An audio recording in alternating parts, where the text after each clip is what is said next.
उनमें से यस, हाँ, यहाँ पर कितने लोग ऐसे हैं जिन्होंने बेसिक पामिस्ट्री किया हुआ है पहले और ये दूसरी बार कर रहे हैं? कोई नहीं, मतलब आपका नहीं है? अच्छा, नहीं है। अच्छा, किसी ने नहीं किया हुआ, सारे नए हैं। चलो ठीक है।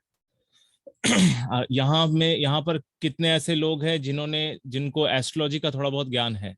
ग्रह नक्षत्र राशि, good good good, very good, बहुत अच्छा। देखिए, हमारे इस इंस्टीट्यूट में आपको जो मेरा जो बेसिक क्लास है और advance palmistry and basic palmistry, advance palmistry में बेसिकली एज वो मेडिकल पामिस्ट्री को ज़्यादा उसमें वो दिया गया वैल्यू। तो वो दोनों कोर्स आप लोग साइमल्टेनियसली कर सकते हैं विथ दिस कोर्स। उससे होगा ये, क्योंकि हफ्ते में 2 दिन ही क्लास है, तो इस वजह से बाकी के दिन जो है आप वो कोर्सेज खरीद के उसको एक बार देखना स्टार्ट करें, क्योंकि बेसिक जब तक थोड़ा क्लियर नहीं रहेगा तो समझने में थोड़ा प्रॉब्लम होगा, कंफ्यूजन क्रिएट होगा। ठीक है। सॉरी। तो उन लोगों के लिए जो लोग जिन लोगों को बेसिक का थोड़ा बहुत पता नहीं है, मैं थोड़ा सा एक छोटा सा हिंट दूंगा, एक स्क्रीन शेयर करके यहाँ पे बताऊंगा कि हाथ में कौन कौन सी जगह पे कौन से ग्रह होते हैं, और उसके बाद हम चर्चा करेंगे हाथ में कौन कौन से स्थान पे कौन सी राशियां होती हैं। क्योंकि कुछ कुछ यहाँ पर ऐसे हैं, ऐसा कॉम्बिनेशन बनता है कि जैसे सपोज किसी का पंचम भाव में चंद्रमा है, तो हाथ में कौन सी ऐसी रेखा, कौन सा ऐसा भाव, कौन सी ऐसी जगह पर कौन सा ऐसा चिन्ह या कौन सा ऐसा मार्क होगा जो ये बताएगा कि पंचम भाव में चंद्रमा है किसी की कुंडली में। ठीक है। बेसिकली आज हम एस्ट्रोपॉमेस्ट्री को ही समझेंगे, लेकिन उसके लिए भी कम से कम एक बेसिक हाथ में कहाँ पे क्या होता है उसको समझ लेना जरूरी है। जैसे हमारे यहाँ पर कुछ पुराने स्टूडेंट्स भी हैं, जैसे सुनीता जी हैं, प्रवीण जी भी हैं शायद, नहीं ये दूसरे प्रवीण है, ये नए प्रवीण है।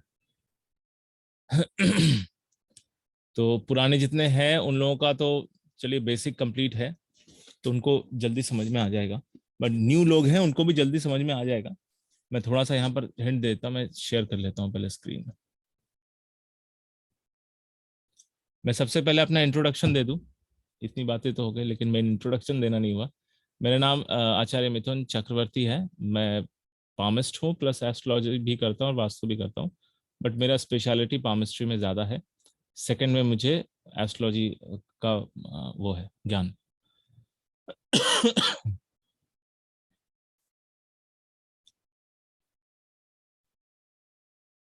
आप लोगों को अभी स्क्रीन में दिख रहा है एक हाथ, स्ट्रेट एक हाथ, सिंपल सा हाथ दिख रहा है। हाथों में क्या होता है कि हाथ के भी प्रकार होते हैं। कैसे प्रकार होते हैं वो डिपेंड करता है हाथ के शेप के ऊपर। तो बेसिक अगर पामिस्ट्री वाला कोर्स अगर लेंगे, वहां पर किस तरह की उंगलियां, किस तरह का शेप, जैसे कि उंगलियों का जो आकार है, कई बार देखेंगे किसी के हाथ में उंगलियों वाला पोर्शन ज्यादा लंबा होता है और नीचे वाला जो पोर्शन है ये छोटा होता है। कईयों के हाथ में नीचे वाला पोर्शन छोटा होता है, ऊपर वाला, सॉरी, नीचे वाला पोर्शन बड़ा होता है, ऊपर वाला छोटा होता है। तो वो डिफरेंट डिफरेंट काइंड ऑफ प्रकृति या उसका जो नेचर है वो हमने उस वाले कोर्स में बहुत अच्छे से डिटेल में समझाया हुआ है। तो यहाँ पर मैं शुरुआत में, क्योंकि यहाँ पर एस्ट्रोलॉजी जानने वाले भी लोग हैं, उनके लिए भी ये थोड़ा सा इजी हो जाएगा कि उंगलियां, कौन कौन कौन से प्लैनेट्स के साथ कनेक्ट रखती है, कौन कौन सा माउंटेन कौन कौन से प्लैनेट के साथ कनेक्शन रखता है। इसको समझेंगे पहले। जो लोग बिल्कुल भी जीरो है, बिल्कुल भी ना तो एस्ट्रोलॉजी का ज्ञान है और ना ही पामिस्ट्री का ज्ञान है, उनके लिए थोड़ा सा टफ हो सकता है। क्योंकि पामिस्ट्री में मुझे यहाँ पर जितने शायद अभी लाइव लोग जो देख रहे हैं वेबिनार में है, वो कहीं ना कहीं से तो पामिस्ट्री को देख के आए हैं, किसी ना किसी वीडियो को देख के आए हैं, थोड़ा बहुत भी समझ के आए हैं, थोड़ा बहुत इंटरेस्ट जगा है, तभी को इस वेबिनार में कनेक्ट हो पाए। तो थोड़ा बहुत भी अगर आपने देखा होगा कि सबसे बेसिक चीज आप लोगों को समझ दिख रहा होगा कि लाइफ लाइन का पता होता है, माइंड लाइन का पता होता है, एंड हार्ट लाइन का पता होता है, और फेट लाइन का पता होता है। ये बेसिक है। ये लगभग आपको यूट्यूब में मैक्सिमम वीडियोस में रेखाओं के ऊपर ज्यादा वीडियोस हैं, माउंटेन्स के ऊपर बहुत कम वीडियोस हैं। रेखाएं जो होती हैं वो आपके रोजमर्रा के दिनचर्या में होने वाली बदलाव और होने वाली चीजों को ज्यादा दर्शाती है। और जो माउंटेन्स होते हैं वो आपका बेस है, आपकी प्रकृति है। ठीक है, तो सबसे पहले माउंटेन्स में समझते हैं कौन कौन सा माउंटेन किस किस ग्रह का है। सबसे पहला जो फिंगर है ये, इसको कहते हैं इंडेक्स फिंगर, तर्जनी उंगली। इस पूरे उंगली को समझेंगे गुरु के हिसाब से। गुरु जो है इनके अधिपति हैं, और गुरु का पर्वत जो है यहाँ पर है, यानी ये जो है जुपिटर का स्थान है।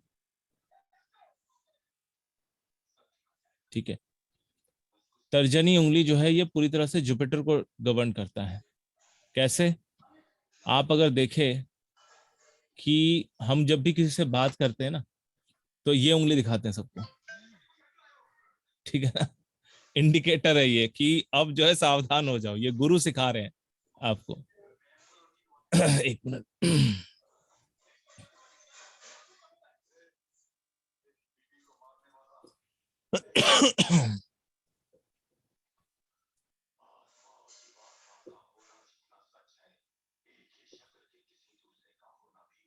एक मिनट।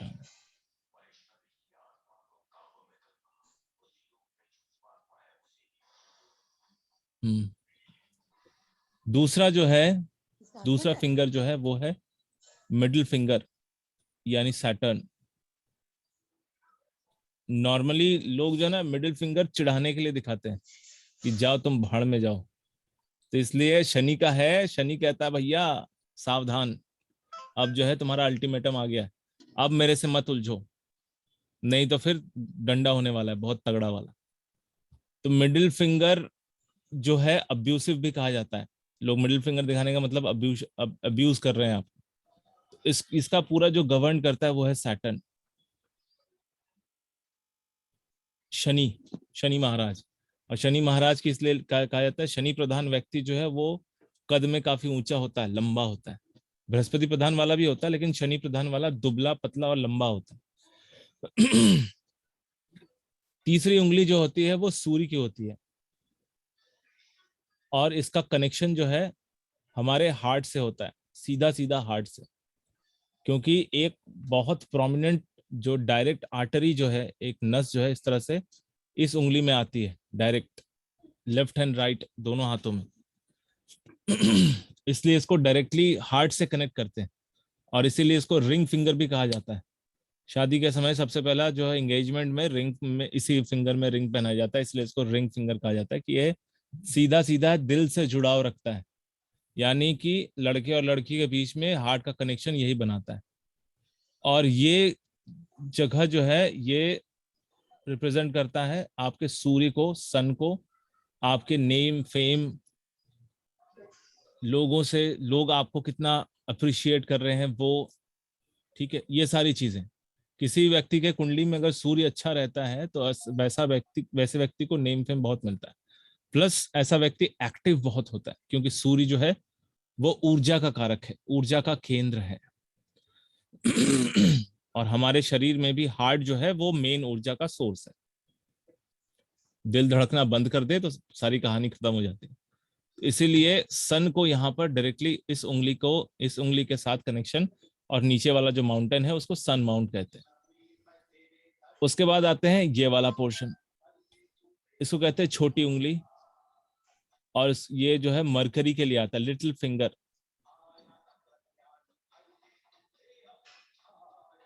ये जो है मरकरी गवर्न करता है, और यहाँ पर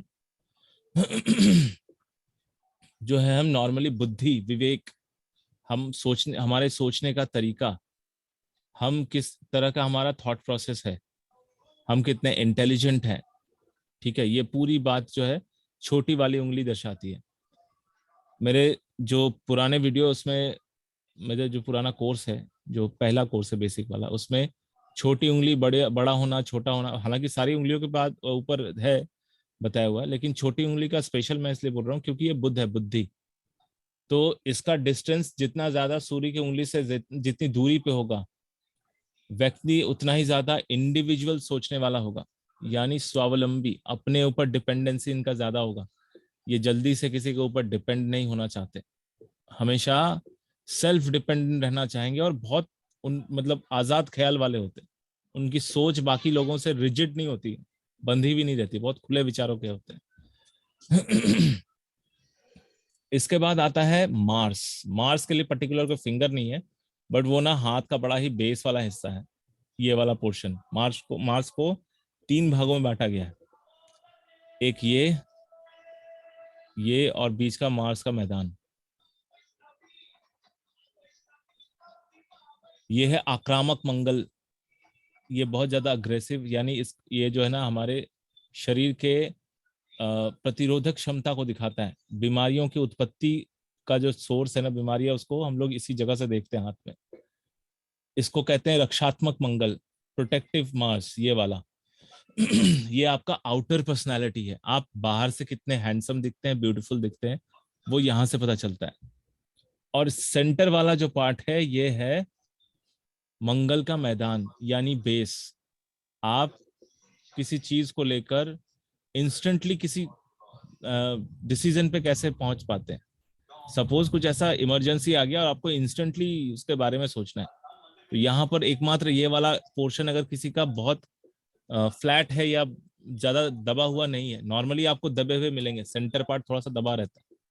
तो सेंटर पार्ट जिसका ज्यादा दबा रहता है ना, वो लोग थोड़े से ना फास्ट डिसीजन में घबरा जाते हैं, उनको जल्दी जल्दी डिसाइड करने में बड़ा प्रॉब्लम होता है।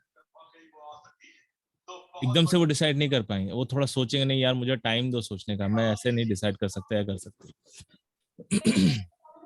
जिनका फ्लैट रहेगा ना भैया, वो सोचते ही नहीं है, बस अभी सोच लिया, आया दिमाग में तो तुरंत काम करो, तो बात की बात बाद में होगी, अभी सोचा है तो उसको भी इम्प्लीमेंट करो। उसके बाद वाला नीचे वाला जो पोर्शन होता है, ये है चांद, चंद्रमा। ठीक है, चांद का प्लेनेट है, और ये वाला पोर्शन बहुत इंपॉर्टेंट है, क्योंकि यहीं से आपके इमोशनल चीजों को देखा जाता है, आप इमोशनली कितने बैलेंस्ड हैं। ठीक है, इसके बाद आता है शुक्र। शुक्र वाला जो है ये पोर्शन इंपॉर्टेंट इसलिए है कि ये पोर्शन अंगूठे का बेस है। पूरा एक काउंटर बैलेंस, यानी कि इन चारों उंगलियों का काउंटर बैलेंस। मुट्ठी बिना अंगूठे के बंद नहीं होती, या किसी चीज को पकड़ना है तो बिना अंगूठे के नहीं काम चलता। आप 4 उंगली से किसी चीज को पकड़ नहीं पाएंगे, अंगूठा बहुत जरूरी है। इसलिए शुक्र को सबसे ज्यादा स्थान दिया गया है। और ये वाला पोर्शन आप देखेंगे, अगर किसी को एक्यूपंक्चर या उसके बारे में पता हो, एक्यूप्रेशर, तो ये वाला जो हमारा अंगूठा है, ये नीचे तक, ये पूरा अपना स्पाइनल कॉर्ड है पूरा।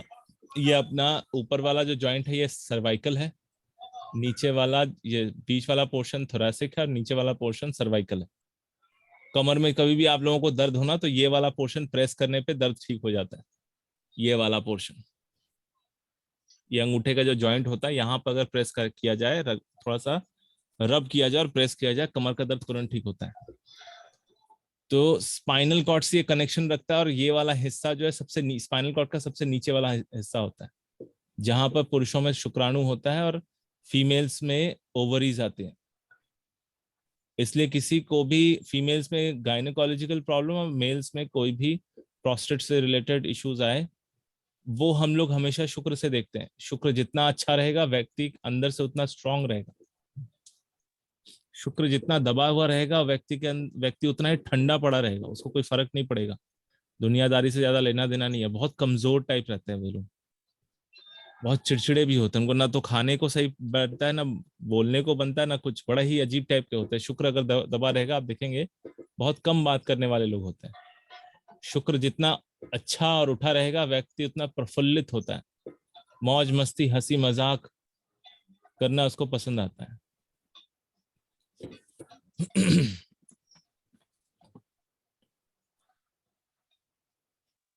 अच्छा, यहां तक आप लोगों को क्लियर हुआ कहाँ पे कौन सा भाग में कौन सा ग्रह की स्थिति है।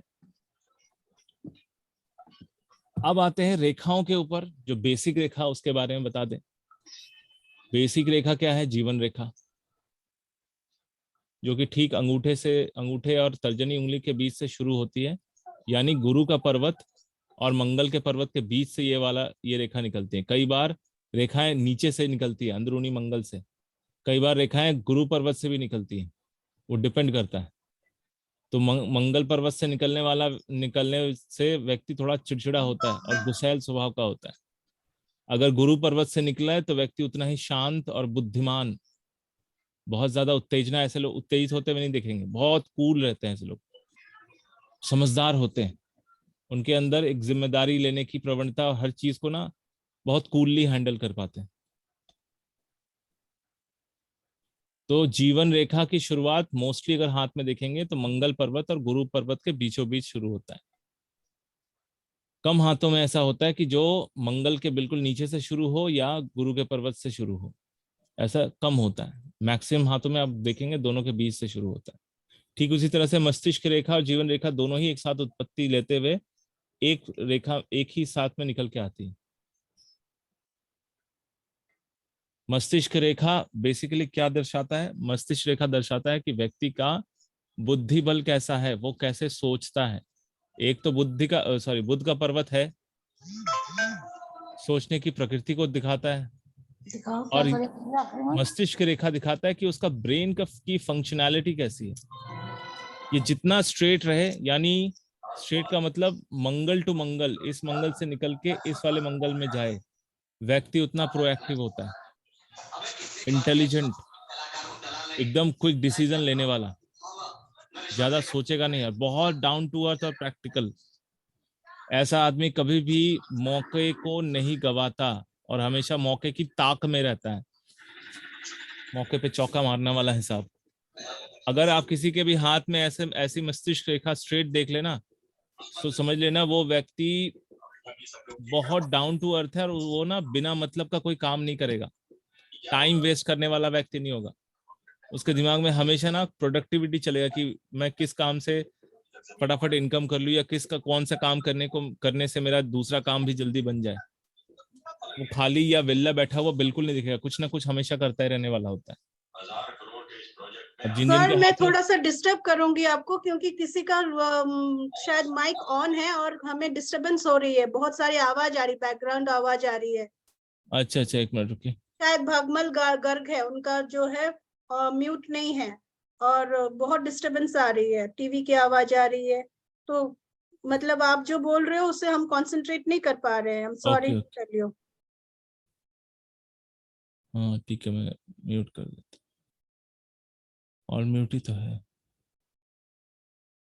नहीं नहीं नहीं है, कोई है जो अनम्यूट है, आप खुद ही सबको म्यूट कर दीजिए ना, तो जब भी कोई प्रश्न पूछा जाएगा आप उनको अनम्यूट कर दीजिएगा।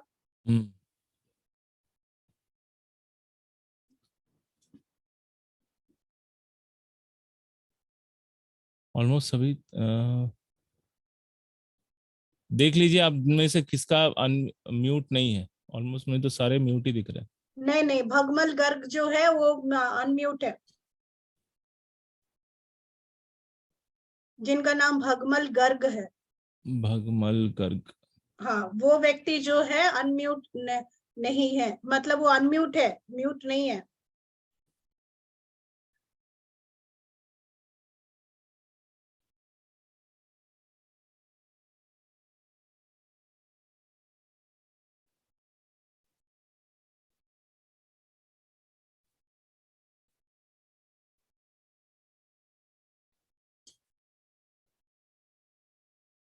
कहाँ चला गया? सर उनका नाम लास्ट में है, उनका हाँ, म्यूट नहीं ऑफ। लेके आया मैं उनको, मैं सामने लेके आया, लेकिन इसका तो म्यूट का ऑप्शन ही नहीं है। जी जी सर। नहीं, उनको बोलिए ना, वो खुद ही म्यूट कर लेंगे अपने आप को। भगमल जी सब म्यूट लोग कीजिए। सब लोग अपना अपना म्यूट किए हैं, हम लोग कुछ सबका म्यूट है, टाइम आपका ही स्पेंड ऑन कर है। रहे हैं कुछ सीखने के लिए। भाई कुछ तो सीखो अच्छी तरह से। भगमल जी,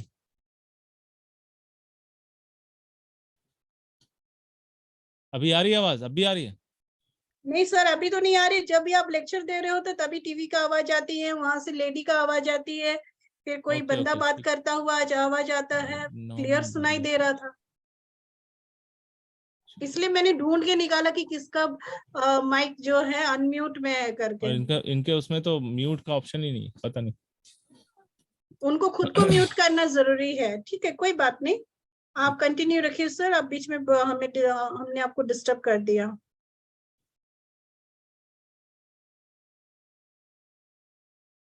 ये किससे आए हैं वही तो समझ में नहीं आ रहा। टैब से ले रहे हैं या फोन से, अगर फोन या सिस्टम से भी आए तो भी तो आता है, बट इसमें इनके इसमें है ही नहीं। ठीक, जहां तक मैं देख पा रही हूँ सब लोग म्यूट हैं, सिर्फ ऑल एक ऑल बंदे को। हाँ, मगर आपके जूम में एक ऑप्शन है, आप खुद सबको म्यूट कर सकते हैं। अगर आप खुद म्यूट करते हैं ना, तो जिनको अगर प्रश्न पूछना हो उनको आप सिर्फ अनम्यूट का ऑप्शन देंगे तो अनम्यूट हो जाएंगे, फिर वो बात कर पाएंगे आपके साथ। अदरवाइज वो अगर जितना बार भी अनम्यूट करना चाहेंगे तो हाँ, हो गया हो गया, चलो। लेकिन फिर भी उस भगमल घर के उसमें वो ऑप्शन ही एक्टिवेट नहीं हो रहा है। चलो ठीक है। ठीक है, तो मस्तिष्क रेखा इसलिए इम्पोर्टेंट है क्योंकि वो आपके अटेंटिवनेस को दिखाता है, आप कितने अटेंटिव है। ये रेखा जितनी स्ट्रेट रहती है व्यक्ति उतना अटेंशन दे पाता है अपने हर काम पे। और अगर मंगल टू मंगल रहे, यानी कि एक इंटरनल मंगल से एक्सटर्नल मंगल की ओर पूरा स्ट्रेट बने, तो ऐसा व्यक्ति ब्रेन से बहुत प्रोएक्टिव होता है। प्रोएक्टिव मतलब उसको अपना एक भी सेकंड गंवाना पसंद नहीं होता। वो बहुत प्रोडक्टिव होता है, हर काम को सही तरीके से करता है। मौके का तो इतना सुपर फायदा उठाता है कि बता नहीं सकता। ऐसे लोग ना आपको अक्सर दिखेंगे, कुछ ना कुछ वो करते रहेंगे, खाली कभी नहीं बैठते। अब है हृदय रेखा। हृदय रेखा क्या है? हृदय रेखा नॉर्मली आपके हार्ट बीट से कनेक्ट करता है। क्यों किया जाता है? कि आपका हार्ट जब तक चलेगा तब तक आप जीवित हैं। इंपॉर्टेंट है, जब तक आपका हार्ट चले तब तक जीवित है। और इसलिए कभी भी हम जब आयु का निर्धारण करते हैं तो सबसे पहले जीवन रेखा और उसके बाद फिर हार्ट लाइन, हृदय रेखा, ये दोनों देखते हैं। अगर आयु पूरी है और हार्ट लाइन अधूरी है, यहीं पर आके शनि पर्वत में खत्म हो गई है, उसके बाद आगे नहीं है। लेकिन आयु दिख रहा है कि पूरा 90 ईयर्स का पूरा नीचे तक मणिबंध में जाकर टच हो गया, 90 ईयर्स के आसपास चला गया। लेकिन हृदय रेखा दिख रहा है 75 में आके रुक गया या 70 में आके रुका हुआ। तो ऐसे व्यक्ति का 70 के बाद से कुछ ना कुछ ऐसा इशू आएगा जिसके बाद से उसको पूरी तरह से मेडिसिन के ऊपर डिपेंड होना पड़ेगा। कई बार हाथ में रेखाएं होती हैं, बहुत एक्सेप्शनल होता है ऐसा केस कि हृदय रेखा छोटी है, जीवन रेखा बड़ी है, लेकिन फिर भी इंसान फिट है। उसका सबसे बड़ा रीजन होता है कि वो इंसान बहुत डिसिप्लिन है, बहुत अच्छे तरीके से अपना लाइफस्टाइल मेंटेन करके चल रहा है, इसलिए उसका हार्ट भी उसका साथ दे रहा है। देखिए, दो चीजें होती हैं, एक होता है ग्रह नक्षत्र, ब्रह्मांड और उसके जितने भी आयाम है वो, और दूसरा होता है हमारा इंसान का खुद का फ्री विल। तो अगर कोई भी इंसान अपने फ्री विल को स्ट्रांग बनाता चला जाए और स्ट्रांग बनाता चला जाए तो फिर ग्रह नक्षत्रों का के परे वो चला जाता है। जैसे कोई भी साधु संत को आप देखेंगे, हाथ की रेखाएं अलग है, अगर वो उनकी अपनी डेट ऑफ बर्थ बताएं, वहां पर भी आप देखेंगे कि आदमी ज्यादा जीवित नहीं रहने वाला। लेकिन एक फ्री विल होता है हर किसी के अंदर, इच्छा शक्ति, उसको अगर इंसान यूज करना जान ले तो वो हर चीज के परे जा सकता है। तो कई बार हम रेमेडीज करके या किसी भी समस्या का समाधान निकाल के खुद ही उसको रेगुलर डिसिप्लिन वे में करते रहते हैं, तो जितने भी बुरे ग्रह के प्रभाव है वो धीरे धीरे हटने लग जाते हैं, क्लियर हो जाते हैं लाइफ से। ठीक है, अब जो है भाग्य रेखा। भाग्य रेखा बेसिकली क्या है? आपके कर्म का फल, आप जो कर्म करेंगे उसका क्या रिजल्ट आएगा, क्योंकि ये रिप्रेजेंट करता है सीधा सीधा शनि के साथ कनेक्ट करता है। शनि महाराज, शनि महाराज क्या है? कुंडली में हम जानते हैं कि शनि जो है वो आपके कर्म है और कर्म के फल को देने वाले हैं, विचारक, कि आप कैसा कर्म कर रहे हैं और उसको कैसा फल मिल रहा है। इसलिए मकर के बाद कुंभ आता है। मकर हो गया कर्म और तुरंत उसका रिजल्ट शनि देगा, खुद ही शनि दे देगा। इनकम भाव जिसको हम लोग कहते हैं, कर्म और उसके बाद फिर उसका इनकम, उसका आउटकम। तो भाग्य रेखा जो है बेसिकली दिखाता है कि आपका कर्म कैसा होगा। आप कर्म करने वाले इंसान है या फिर बस ऐसे टाइम वेस्ट कर रहे हैं अपना, निकम्मा है, कोई काम ही नहीं है, काम होते हुए भी काम करना नहीं चाहते, कई लोग आलसी होते हैं। उनके हाथ में देखिएगा ना भाग्य रेखा ना, ये जरूरत से ज्यादा पतली होगी या टूटी हुई रहेगी ऐसे। खंडित, साफ नहीं होना, या भाग्य रेखा है ही नहीं, ओनली 3 रेखाएं हैं। लेकिन यहाँ पर एक एक्सेप्शनल केस बता देता हूं मैं, अगर तीनों रेखा में कोई भी त्रुटि नहीं है, साफ है, तो इंसान निकम्मा नहीं होगा। बहुत क्लीन रेखा है लेकिन भाग्य रेखा नहीं है, वो निकम्मा नहीं होगा, कर्मठ होगा, लेकिन वो उस अवसर को भी नहीं गवाएगा जिससे उसको अपना, जिसे कहते हैं ना, किसी के ऊपर भरोसा करके या किसी के ऊपर डिपेंड होकर अपना काम निकाल सके, वो मौका भी ये या इंसान गंवाना नहीं चाहता। मेरे पास एक हाथ है, वो अभी पता नहीं यहाँ पर एकदम से फ्लैश आउट हुआ, तो खुद तो काम करता है लेकिन वो मौका भी नहीं गवाता जिससे उसको शॉर्टकट इनकम हो जाए, या फिर ऐसा फटका इनकम हो जाए कि उसको काफी लंबे समय तक काम ना करना पड़े। ठीक है, तो भाग्य रेखा एक इंपॉर्टेंट रोल अदा करता है। किसी के हाथ में अगर भाग्य रेखा साफ है तो ऐसा व्यक्ति कर्मठ होगा, कर्म करने वाला होगा, उसका रिजल्ट उसको मिलता जाएगा। अगर खंडित है, टूटी हुई है, तो उस हिसाब से उसके कर्म में बीच बीच में रुकावट और फिर बीच बीच में उसमें गति आएगी। इसके बाद सूर्य की रेखा भी होती है एक। सूर्य की रेखा जो नॉर्मली भाग्य रेखा या फिर मस्तिष्क रेखा से ही निकलती है, ऐसे निकलती है या यहाँ से निकलती है, या फिर हृदय रेखा के ऊपर से भी कई बार निकलती है। तो सूर्य की रेखा क्या देती है? सूर्य की रेखा देती है एक लाइफ में कंसिस्टेंसी, लगातार growth, name, fame, healing properties, heal करने वाला। क्योंकि सूर्य की रेखा कईयों का हाथ में आपको दिखेंगे जो लोग मेडिकल प्रोफेशन से भी कनेक्ट करते हैं, मेडिकल प्रोफेशन के से भी होते हैं, डॉक्टर्स, हीलर्स। सूर्य की रेखा क्या देता है? कंसिस्टेंसी, लाइफ में एक लगातार कंटिन्यूअस डिसिप्लिन फॉर्म में आप ग्रोथ करते रहें, बढ़ते रहें आगे। आपको सूर्य की रेखा ओनली पूरी दुनिया में 30% से नीचे के लोगों के हाथ में दिखेगा, सबके हाथ में नहीं आता सूर्य की रेखा। यहाँ पर भी आप देखेंगे सबके हाथ में भी क्लियर नहीं होगा, बहुत किसी का बहुत छोटा सा टाइनी, किसी का थोड़ा लंबा, किसी का नहीं है। और कभी भी सूर्य के पर्वत में अगर रेखा है, स्ट्रेट रेखा और क्रॉस कर गया, कोई भी रेखा क्रॉस कर जा रही है ऐसा क्रॉस, तो बेचारा गया काम से। मतलब मिलेगा, सब कुछ रहेगा उसके पास, कंसिस्टेंसी भी रहेगी, बट कोई एक चीज गायब रहेगा उसके लाइफ में, या तो फादर के साथ मतभेद, या फादर जीवित नहीं है, और हड्डियों से समस्या, आंखों से संबंधित समस्या और हार्ट से रिलेटेड इश्यूज इनको रहेंगे। अगर बीमारी है तो फादर के साथ अच्छी बन रही है, अगर फादर के साथ अच्छी नहीं बन रही है तो फिर बीमारियां नहीं है, दोनों में से कोई एक सिम्टम होगा, सब नहीं होता। और एक के हाथ में तो पूरा प्रोमिनेंट मैंने देखा था ब्लाइंडनेस, इसको ब्लाइंडनेस भी बोलते हैं, आंख पूरी तरह से खराब हो जाना।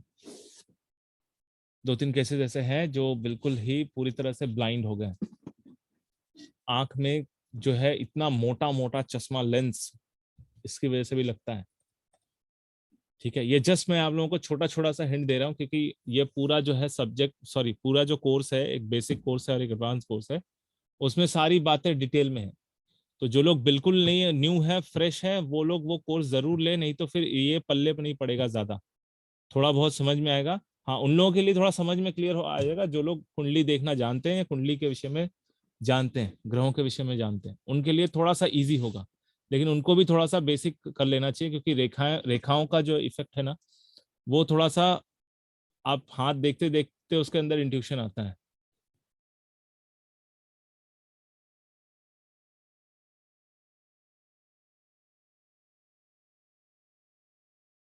ये कहाँ से आया?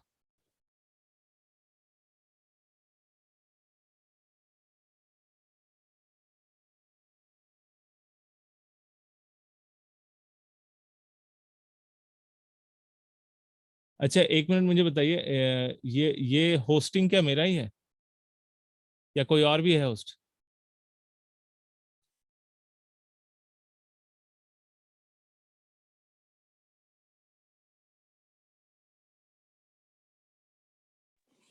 आपका ही नाम दिख रहा है होस्ट में, लिस्ट ऑफ पार्टिसिपेंट्स में।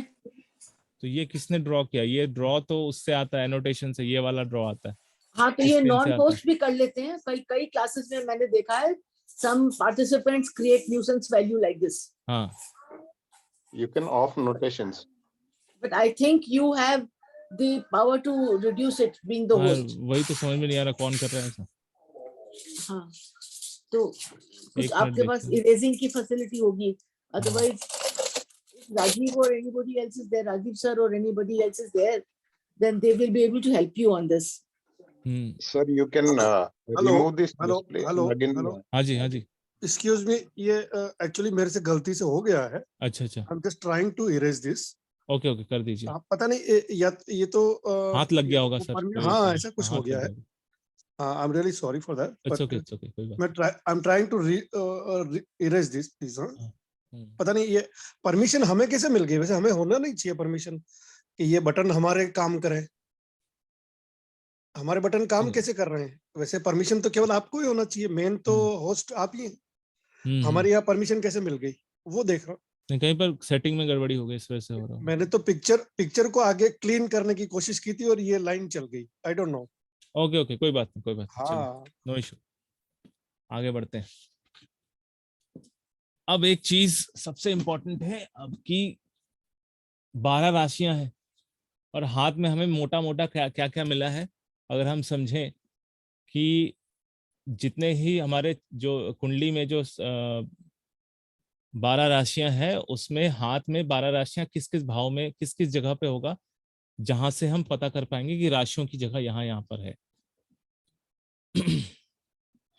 ठीक है, उसको समझने के लिए सबसे पहले हम मोटा मोटा ये समझते हैं कि ये गुरु है, ये शनि है, ये सूर्य है, ये बुध है, यहाँ पर मंगल है, ये चंद्रमा है, ये शुक्र है। बाकी कौन रह गया? 1 2 3 4 5 6 7 आ गए। बाकी कौन रह गया? राहु और केतु।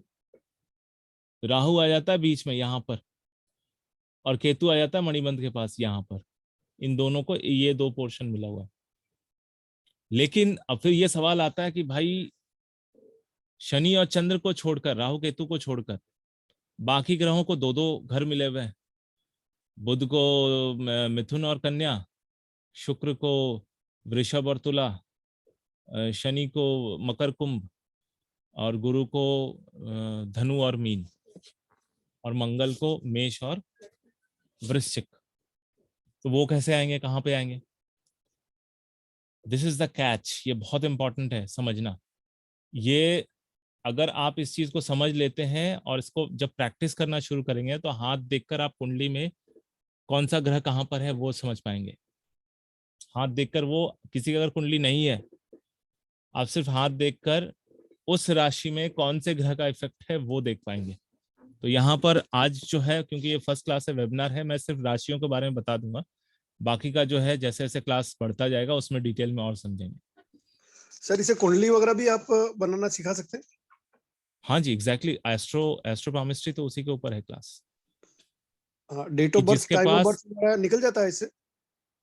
नहीं, वैसे नहीं, ये एक्चुअली नष्ट जातकम की तरह निकाला जाता है कि हाथ में कौन से प्लैनेट, हाथ में कौन सी जगह पे क्या होने की वजह से कौन सी राशि में कैसा प्लैनेट जाएगा। डेट ऑफ बर्थ नहीं निकल पाता सर, लेकिन हाँ एक नियर अबाउट निकाल सकते हैं। वो हिमाचल के लेखराज जी आप पहचानते होंगे? हाँ हाँ, वो तो सर परंपरागत है उनका। नहीं, वो तो परंपरागत है, पर there is certain formula with the नष्ट जातकम। Yes, I'm yes. sure he's using the नष्ट जातकम with the palm reading actually. हाँ, नष्ट जातकम से, तो वही मैं बताऊं, नष्ट जातकम से ही आपको कुंडली और कुंडली का वो निकल के आता है ना। जैसे सपोज किसी का हाथ में देखकर हमें निकला कि मेष राशि का सूर्य आया, हाँ, तो स्वाभाविक सी बात है, मेष राशि में सूर्य कब जाता है? मेष राशि अप्रैल में जाएगा, 15 अप्रैल से। यस, हाँ, 15 अप्रैल से 15 मई। तो पहला तो डिसाइड हो गया कि 15 अप्रैल से 15 मई का ही जन्म है। जी जी जी, हो गया ना। तो इसी तरह से एक एक को जैसे जैसे हम ग्रहों को राशि में बिठाते जाएंगे, वैसे वैसे चीजों को कनेक्ट करते चले जाएंगे, नियर अबाउट पहुंचेंगे। जी जी। नष्ट जातकम का मतलब ये है कि रिवर्स फॉर्मूला पे जाना है, एक एक ग्रहों को एक एक राशि पे बिठाते जाना है और फिर उसके बाद उसका कैलकुलेशन करके, रिवर्स कैलकुलेशन करके उसका डेट ऑफ बर्थ एक जगह पे पहुंचाना है। सर नष्ट जातकम जो मैंने जो पढ़ा है सर, उसमें ये एक्चुअली थोड़ा डिफरेंट था। उसमें दृष्टिकांड वगैरह वो भी था कुंडली के पॉइंट ऑफ व्यू से। आप ये पाम के पॉइंट ऑफ व्यू से आप शायद ये बता पा रहे होंगे, पर कुंडली के पॉइंट ऑफ व्यू से दृष्टिकांड है। दृष्टिकांड 10-10 डिग्री का होता है उसमें। जी जी। और उसी से ही वर्तमान में जो सामने वाला प्रश्न पूछ रहा है हाँ उसके पॉइंट ऑफ व्यू से वो 10-10 डिग्री लग्न का निकालते हैं और उसमें जुपिटर कहाँ है, ये कहाँ है, ये एक पूरा फॉर्मूला है, हाँ, उस वो तरीके तो से हाँ काम उसमें करता है आता वो। है, वो प्रश्न कुंडली से निकालते, राइट। जी जी जी। सर वो जैसे भी एक फॉर्मूला है, वो तो अलग ही फॉर्मूला आ गया। मैं तो यहाँ पर सिर्फ पामिस्ट्री को एस्ट्रोलॉजी के साथ जो कनेक्शन है वो करवाने की बात कर रहा हूँ। वो तो मनु फिर भाई दूसरे ऐसा फॉर्मूले पे थे, आ गया। मतलब गुजरात के वो भी मतलब बनाते थे अंगूठे से हाँ, और हाथ। गुजरात में भी है, एक नासिक में भी है सर। बहुत कम लोग हैं ऐसे जो नहीं वो हाथ तो पे भीलवाड़ा में कुंडली भी है लगे, सर, बनाने वाले। भीलवाड़ा में भी है, मनु भाई भीलवाड़ा में। ऐसा नहीं थे, नहीं रहे अभी। और आरजी राव का भी अच्छा मतलब होल्ड था इसके। यस, आरजी राव भी बहुत पुराने खिलाड़ी हैं, बहुत पुराने खिलाड़ी। सर मैं राजीव उसी जी उनका भी है। सर, उसी फॉर्मूले की मैं तलाश में हूँ। कईयों की कुंडलियां नहीं होती हैं, अगर date of birth, time of birth अगर निकल जाए तो द बेस्ट होता है। बिल्कुल। जी जी नहीं, प्रश्न कुंडली तो अपने आप में द बेस्ट है। जी जी। जब जो सवाल पूछा जाता है तो वो सवाल प्रश्न कुंडली में तो ऑलमोस्ट समझ लीजिए 70% 80% निकल के आ जाता है। हाँ वेंकटेश जी, क्या कह रहे थे आप? राजीव जी, क्षमा करें, हम एक्चुअली हमारा फर्स्ट ही क्लास है, हाँ हाँ, बट अगर दूसरे प्रश्न और डिस्कशन चलते रहेंगे तो शायद हम आपकी बात ओके। पकड़ नहीं पाएंगे। हाँ, नहीं नहीं, तो बिल्कुल बिल्कुल। मैं रिक्वेस्ट करता हूं कि आप चाहिए तो हैंड रेज कर सकते हैं, हम्म, एंड आप जब चाहे किसी ने हैंड रेज किया तो उसको अनुमति दे सकते हैं। बिल्कुल बिल्कुल, ठीक है। सॉरी। हाँ, it's okay.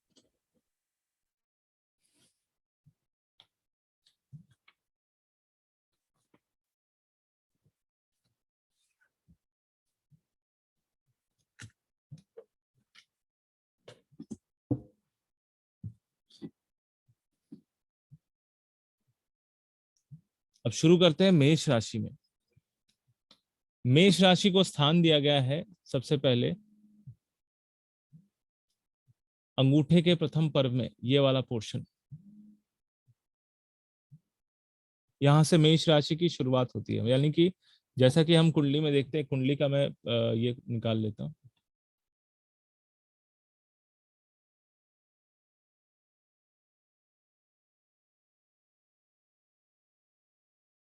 One two three four लिखा हुआ है ये कुंडली।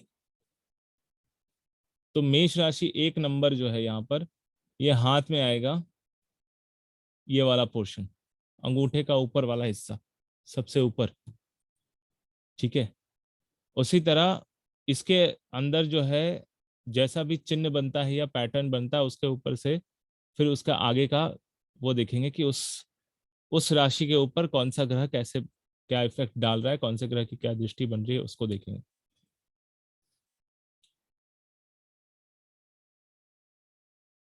इसके बाद आता है शुक्र का क्षेत्र यानी वृषभ राशि।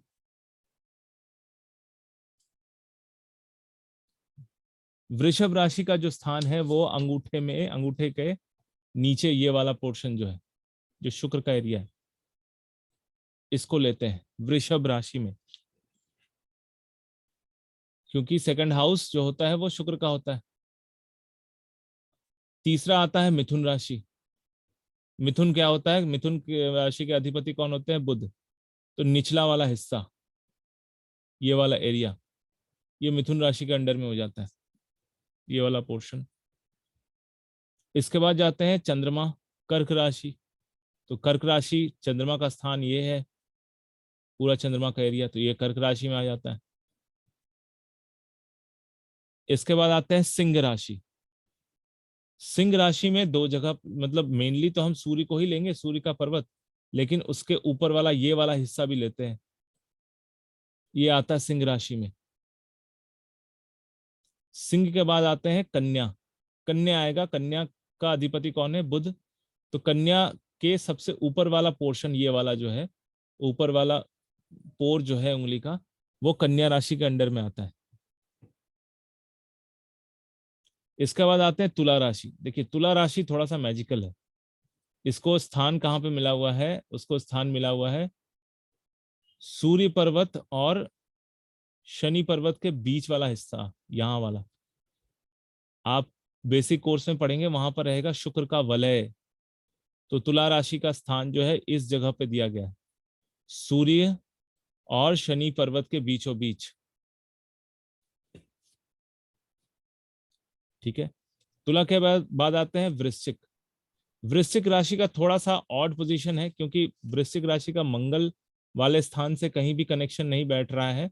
मंगल वाला जो है ये जो एरिया है इसको पूरी तरह से हम बेस के हिसाब से पकड़ रहे हैं और इसके मंगल के बलाबल को पकड़ेंगे। लेकिन जो राशि है, वृश्चिक वाली राशि का जो स्थान दिया गया है वो है अनामिका उंगली के सबसे ऊपर वाले पोर पे।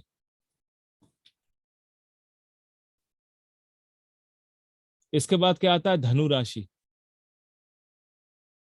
धनु राशि को जगह दी गई है गुरु उंगली के निचले वाले पोर में, यहां पर। धनु के बाद आते हैं मकर।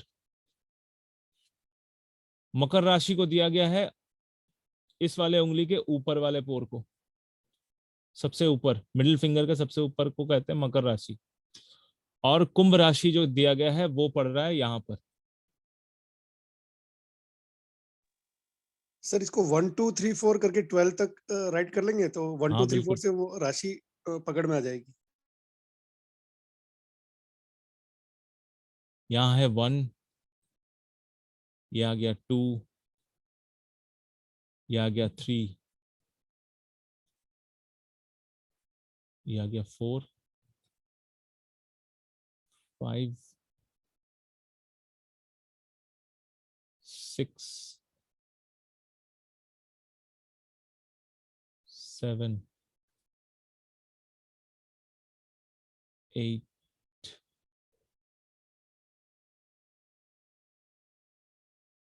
9,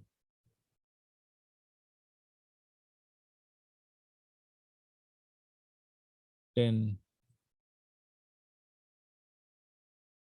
11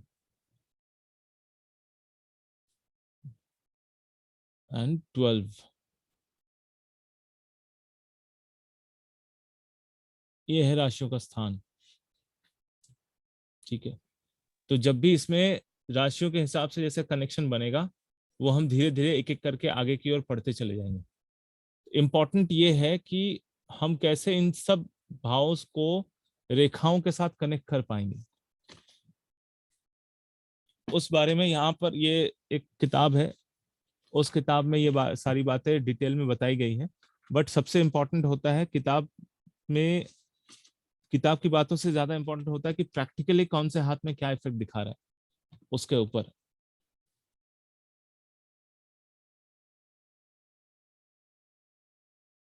तो अंगूठे शुरू करते मेष राशि से। अंगूठे का पहला पर्व जो है, ये वाला पोर्शन जो है मेष राशि को दिया गया है।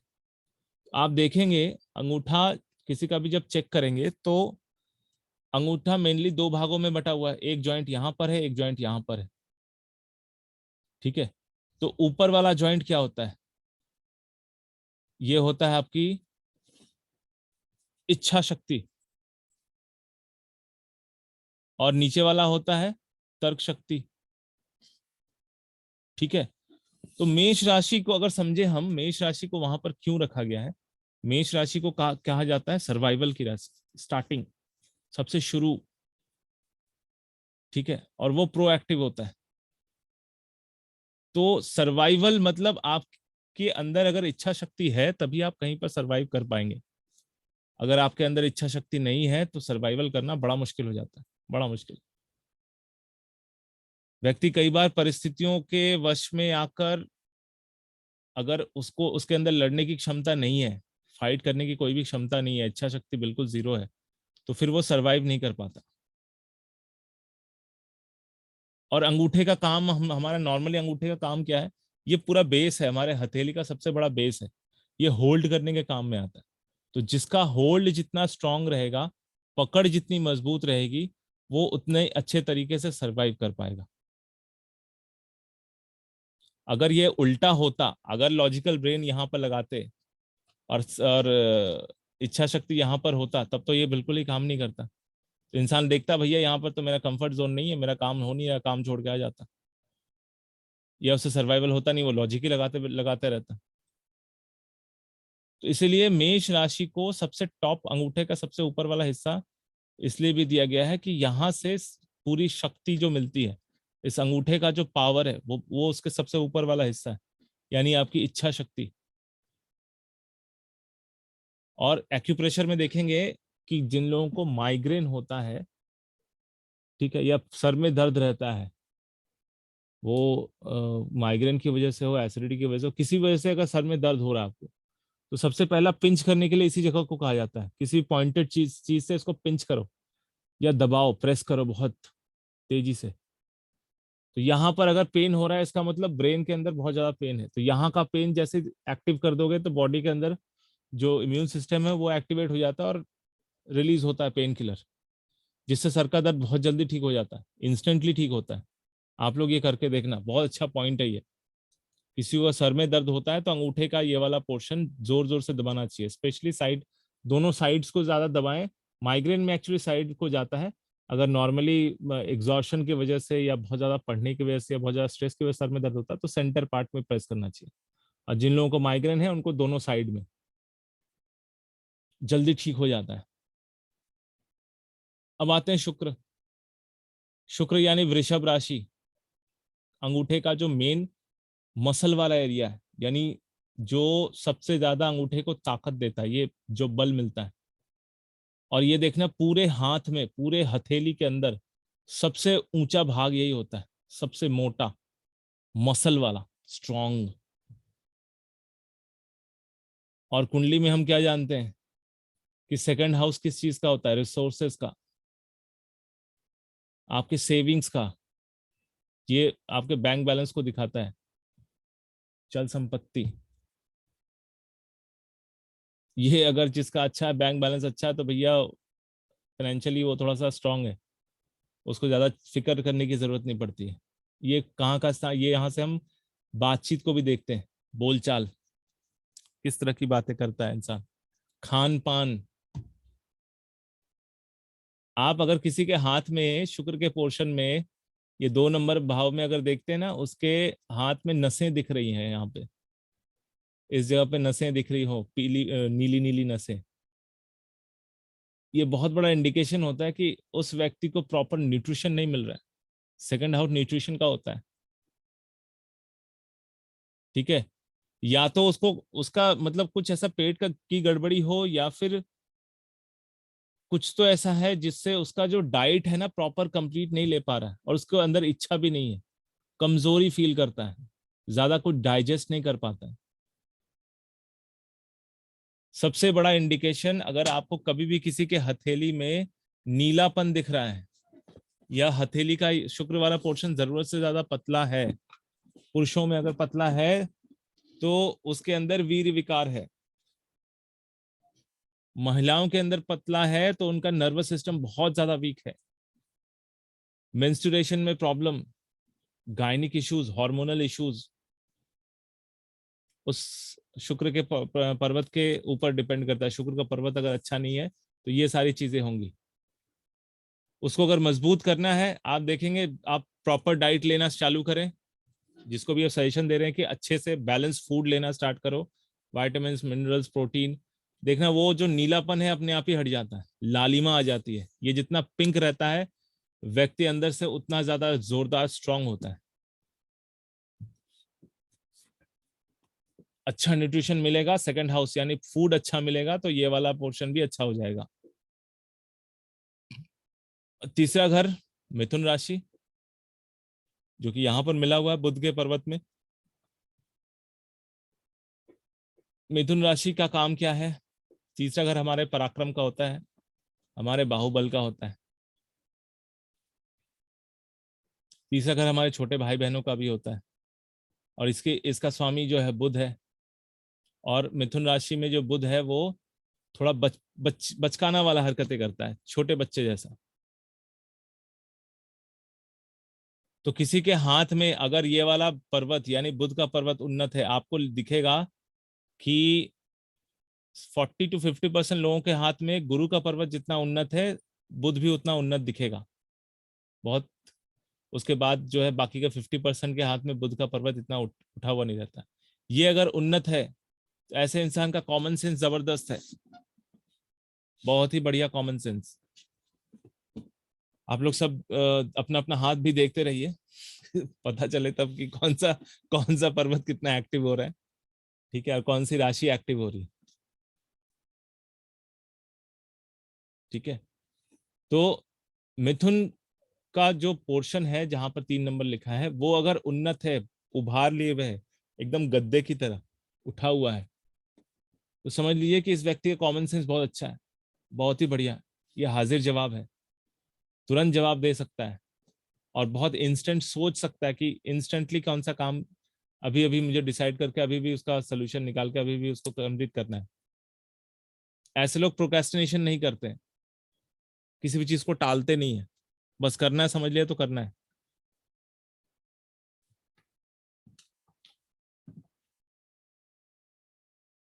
और ये लोग भी मौके का फायदा उठाते हैं, ये भी मौका बिल्कुल चुकने नहीं देते।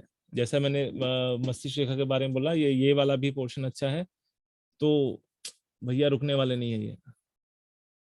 ये फटाक से ना सही समय का सही यूज करके निकल जाते हैं, अपना काम भी निकाल लेते हैं। चौथा घर किसका है? चंद्रमा का, ये वाला पोर्शन। इसमें भी देखिएगा, आपको दिखेगा सीधा सीधा चौथा घर का कनेक्शन। मैं बोलता हूं, देखिए जैसे हमारी प्रकृति में सबसे ज्यादा क्या है? पानी, 72%। बाकी का पार्ट अलग अलग है, लेकिन सबसे ज्यादा पानी 72% है। तो सीधा हिसाब है, पूरी दुनिया में 72% लोगों के हाथ में चंद्रमा डल मिलेगा आपको। सीधा स्ट्रेट फॉर्मूला। आप लोग जब देखना चालू करेगा ना, चंद्रमा आपको डल ही मिलेगा maximum, most of the cases. कैसे पता करेंगे कि डल है? कंपेयर करना शुक्र के पर्वत से और गुरु के पर्वत से। आपको 72% लोग ऐसे मिलेंगे जिसका चंद्रमा शुक्र पर्वत और गुरु के पर्वत से डल ही रहेगा। जैसे ये हाथ, ये खुद अपना, ये जो देख रहे हैं आप, इसमें ही शुक्र का पर्वत ज्यादा उन्नत है, चंद्रमा का पर्वत दबा हुआ है। तो कुंडली में भी कर्क राशि में कहीं ना कहीं आपको दोष दिखेगा। कुंडली में देखेंगे कर्क राशि में कहीं ना कहीं कोई ना कोई दोष बन गया, शनि चंद्र का दोष बन गया, राहु मंगल वहां बैठे हुए हैं, तो उस भाव को बहुत ज्यादा डिस्टर्ब कर रहे हैं, तो जिस वजह से हाथ में भी कर्क राशि डिस्टर्ब हो रहा है।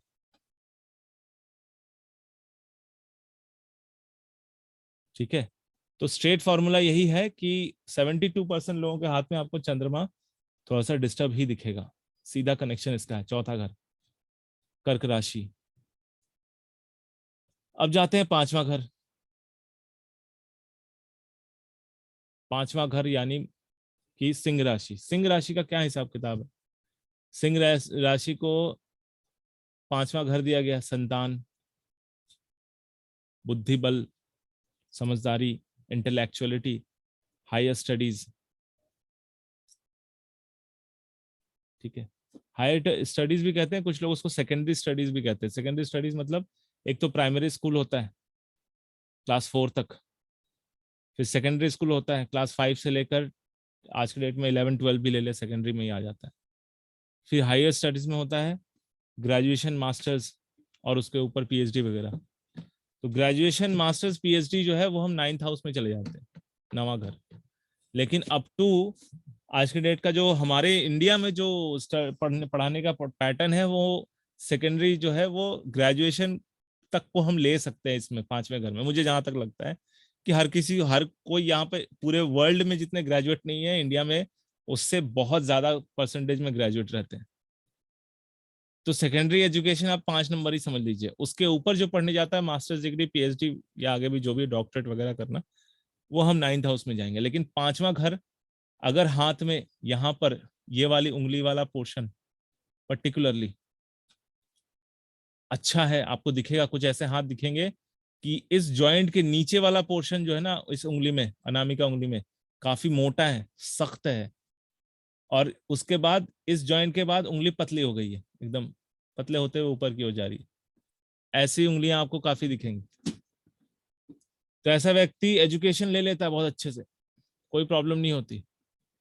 अगर उंगली पतली है तो फिर एजुकेशन ही ले पाता है, अल्टीमेटली उसका यूज नहीं हो पाता। अगर उंगली बहुत अच्छी है, नीचे से लेकर ऊपर तक बहुत सही है, एकदम एक शेप में, कोई टेढ़ापन नहीं है, कोई गांठें मोटी नहीं है, कोई पतला लंबा कुछ नहीं, एक समान, नीचे का पोर, बीच का पोर, ऊपर का पोर एक समान। तो ऐसा व्यक्ति पढ़ाई कर, जो भी एजुकेशन लेता है उसका सही सही यूटिलाइजेशन करता है। 5th हाउस रोमांस का भी होता है, दिल से दिल का मिलाप, अभी मैं कह रहा था, मन से मन मिलना, क्योंकि हस्बैंड वाइफ के बीच में अगर दिल नहीं मिलते तो फायदा क्या है, इसलिए उसी फिंगर में रिंग सेरेमनी करवाते हैं। और कुंडली में हम 5वां घर जानते हैं, प्रेम, प्रेम संबंध। तो 5वें घर से रिंग फिंगर का कनेक्शन, दिल से दिल का कनेक्शन दिख गया। अब जाते हैं 6 नंबर पे। 6 नंबर कौन सा? कन्या राशि। अब यहां पर समझना है कन्या राशि का जो नेचर है, सॉरी, कन्या राशि जो है 6ठे स्थान पे आता है। कन्या राशि क्या है? Highly critical, critics. तो किसी के हाथ में अगर छोटी वाली उंगली बहुत ज्यादा पॉइंटेड दिखेगी, शार्प, एकदम पॉइंटेड, वो आदमी उतना ही क्रिटिकल होता है। हर चीज को वो ना बहुत माइन्यूटली देखता है, माइन्यूटली रिसर्च करता है, इसमें इसमें ये क्यों नहीं है, वो क्यों नहीं, ये क्यों नहीं है, ऐसा कहते नहीं, वो बाल की खाल निकालना। तो ऐसा इंसान बाल की खाल निकालने में एक्सपर्ट होता है। और ये जितना बलिष्ठ पुष्ट रहेगा उतना व्यक्ति समाज सुधारक, उदारता, सहयोग, सेवा। क्योंकि 6ठा भाव जो है हमारा, हमारे सेवा को भी दिखाता है, हम कितना खुद लोगों को सेवा कर सकते हैं, अपनी तरफ से कितनी सेवा कर सकते हैं। और 6ठा भाव और एक चीज दिखाता है, रोग। आयुर्वेद में छोटी वाली उंगली से हम जल तत्व को कंट्रोल करते हैं। क्यों करते हैं? क्योंकि छोटी वाली उंगली से ठीक नीचे चंद्रमा का पर्वत आता है। छोटी वाली उंगली से ठीक नीचे जो बच्चे बिस्तर पे रात को बिस्तर गीला करते हैं, या टीनेजर्स में स्वप्न दोष होता है, उनके लिए बेस्ट उपाय कहा गया है कि छोटी वाली उंगली का ऊपर वाला जो पोर्शन है, ये इसको पिंच करना जोर जोर से, ठीक सोने से पहले जोर जोर से पिंच करके या दबा के अंगूठे को पंप की तरह दबाना है, पंपिंग करना है, दबाया छोड़ा, दबाया छोड़ा, ऐसा 5-6 बार किसी बच्चे को, छोटे बच्चे को कर दे, तो फिर वो जो है बिस्तर गीला करना बंद कर देता है। क्योंकि यहाँ पर जितनी भी नसें जा रही हैं वो जल तत्व से होते, मतलब चंद्र पर्वत से होते हुए जा रही है। तो जब भी हम यहाँ पे फोर्स दे रहे हैं तो ये वाला एक्टिवेट हो जाता है। इससे होने वाले जितने विकार हैं, स्नायु विकार, वो ठीक होने लगते हैं। तो किसी का नाखून, छोटी वाली उंगली का ऊपर वाला हिस्सा ज्यादा पॉइंटेड है, तो वो बहुत क्रिटिकल है इंसान। वो बहुत सोच समझ के, ये नहीं है, वो नहीं है, छोटी छोटी बातों को देखना, हाँ आपका है वो ठीक नहीं है, ये ठीक नहीं, ऐसा मिलेगा हमेशा, हर चीज को क्रिटिसाइज करने वाला। और वही अगर थिक है, मोटा है, चौड़ा है, तो ऐसा व्यक्ति सेवा करने वाला होता है, समाज सेवा, समाज सुधारक, समस्याओं का समाधान निकालने वाला होता है। आप देखेंगे ऐसे हाथ आपको मिलेंगे जिसमें छोटी वाली उंगली बहुत सुडौल, सुंदर शेप में है। ऐसा व्यक्ति जितना व्यवहारिक होता है उतना ही समाज कल्याण करने वाला होता है। और उंगली का गैप अगर बन रहा है सूर्य और छोटी वाली उंगली के बीच में ज्यादा गैप बन जा रहा है, तो समझ लीजिए तो भैया ये नेक्स्ट लेवल का ही आदमी है, ये आउट ऑफ द ब्लू रहता है, मतलब कि कुछ अलग ही सोचता है और रिवॉल्यूशन लाने वाला होता है। ठीक है, अब जाते हैं 7वां घर। 7वां घर सूर्य और शनि के बीच में इस जगह पर दिया गया है। तो 7वां घर किस चीज को दिखाता है? 7वां घर हमारे लाइफ पार्टनर को दिखाता है, हमारे विरोधी को दिखाता है, ऑपोजिशन। ठीक है, ये मार्ग स्थान भी है लेकिन विरोधियों को भी दिखाता है। 7वां घर जो है स्पाउस का होता है, सेक्सुअल एक्टिविटीज, भोग विलासिता। हाथ में जाते हैं तो 7वां घर देखिए, दो विरोधियों के बीच में, एक तरफ शनि है, एक तरफ सूर्य है, उसके बीच में ठीक बैठा हुआ है।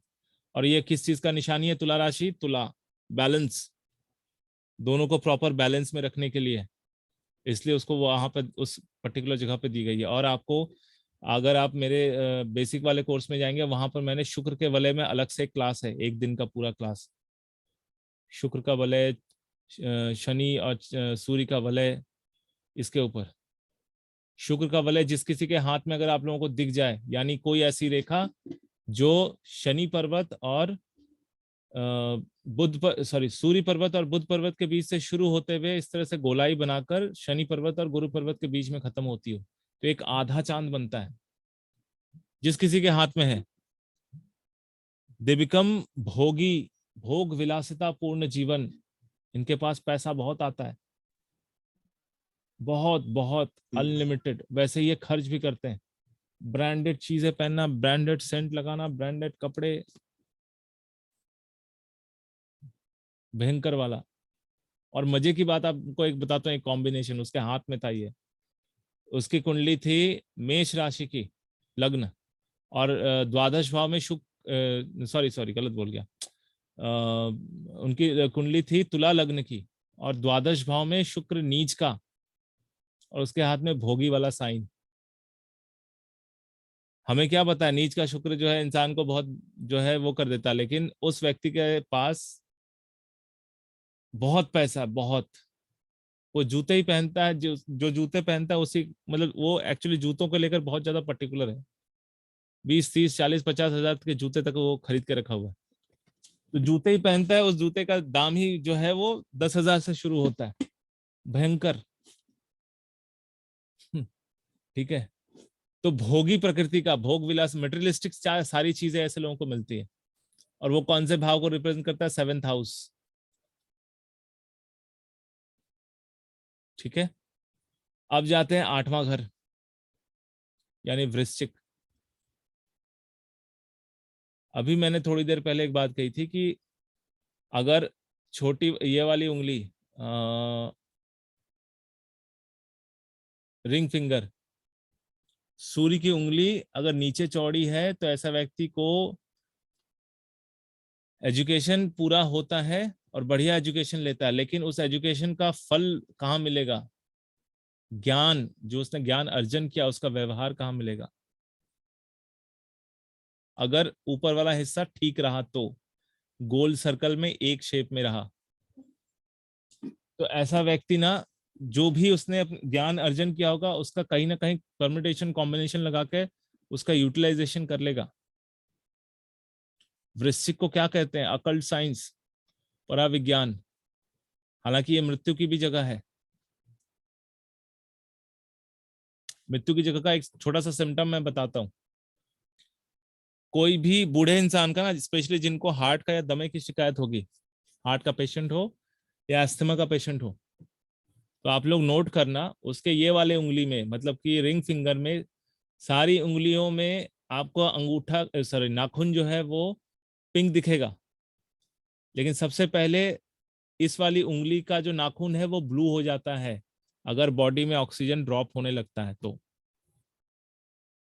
अगर किसी को भी कैसा कोई भी इंसान जिसको दमे की शिकायत है या हार्ट का इश्यू है और उनको बहुत ज्यादा ही सांस चढ़ रहा है, सांस फूलने चालू हो गया, सबसे पहला चीज आप देखना अनामिका उंगली का नाखून ब्लू हो रहा है कि नहीं। अगर किसी भी तरह से आपको पिंक से थोड़ा व्हाइटिश होना लग गया तो समझ लो भैया मतलब अब इसको जल्दी से हॉस्पिटल में एडमिट करना है। और किसी का ब्लू हो गया तो समझ लीजिए कि एकदम इमरजेंसी, खत्म कहानी है, अब इनको किसी भी तरह से लेके जाना ही पड़ेगा। क्योंकि वृश्चिक जो है कुंडली में कहते हैं पाताल, पाताल में ऑक्सीजन नहीं होता है। पाताल में हमेशा, वृश्चिक राशि में हमेशा ऑक्सीजन की कमी होती है। तो ये अगर स्लिम रहा तो ऐसे व्यक्ति पढ़ता तो है, ज्ञान तो ले लेता है, लेकिन उस ज्ञान का व्यवहार नहीं समझ पाता। उसका बेसिक रीजन यही है कि ऑक्सीजन प्रॉपर उसका इनटेक नहीं हो रहा है, ऑक्सीजन ब्रेन को नहीं जा रहा है, इसलिए जो भी वो पढ़ रहा है वो मेमोरी ठीक से एक्सेस नहीं कर पा रहा है वो। और वही फिंगर अगर प्रॉपर है, हेल्दी है और इक्वल है, एक समान है, तो वो जो भी सीखेगा वो सुन के, लेक्चर सुन के ही सीख लेगा। उसको बहुत ज्यादा लिखने पढ़ने की भी जरूरत नहीं पड़ेगी।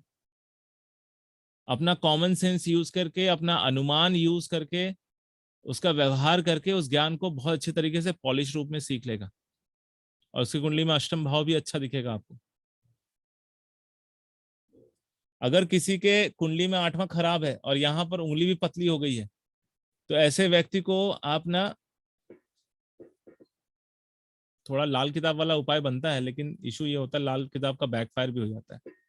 तो सिंपल सा एक उदाहरण मैं बोल देता हूँ कि अगर उस व्यक्ति को ज्योतिष में इंटरेस्ट है तो उसको एक बुक देकर हर रोज ज्योतिष की एक बुक का एक पेज रीडिंग पढ़ ले। समझना नहीं पढ़ना, नहीं निकालना दिमाग, सिर्फ रीडिंग पढ़ ले। या कोई भी धर्म ग्रंथ, रामचरितमानस, शिव पुराण, श्रीमद् भागवत महापुराण, कोई भी पुराण जो है ना, हमारे जो ग्रंथ है उसको पढ़ना चालू कर दे। बस उसका ये 8th हाउस है ना जो नेगेटिव हो रखा है, वो धीरे धीरे पॉजिटिव होने लग जाता है। और बहुत बहुत ही प्रामाणिक उपाय है, बदल देता है दुनिया का, मतलब उस व्यक्ति का सोचने का तरीका बदल जाता है। वो निकल आता है प्रॉब्लम से जल्दी जल्दी, जो जिस प्रॉब्लम में फंसा हुआ रहता है उस प्रॉब्लम से जल्दी निकलना चालू हो जाता है। उसका समस्या का समाधान अपने आप होता है, विदाउट एनी एफर्ट। ये इतना इजी उपाय है कि अष्टम किसी का खराब है और बहुत ज्यादा इंसान परेशान चल रहा है, या फिर अष्टमेश की दशा चल रही है किसी के कुंडली में और उंगली भी आपको पतली दिख रही है, यानी इस इंसान के अंदर स्ट्रेंथ ही नहीं है कि उस प्रॉब्लम से बाहर निकल जाए, और वो आदमी पूरा डिप्रेशन में है, ऊपर से 7.5 भी लग गया, तो भैया सोने पे सुहागा। उसको सिर्फ इतना बता दो, भैया रोज रामचरितमानस की एक पेज पढ़ना स्टार्ट करो। ये नहीं कर सकता है, सिर्फ गीता, श्रीमद् भागवत गीता का ही एक अध्याय पढ़ना स्टार्ट करो। वो तो हर एक ग्रंथ का सार है। देखो उसकी दुनिया कैसे बदलती है। अगर वो भी संभव नहीं है तो ओम नमः भगवते वासुदेवाय का 5 माला सुबह, 5 माला शाम को, ये कर ले। ये तो और भी आसान बता दिया, छोड़ो, इतना तो आदमी कर ही सकता है, उससे वो निकल जाएगा बाहर। अब आते हैं 9th हाउस।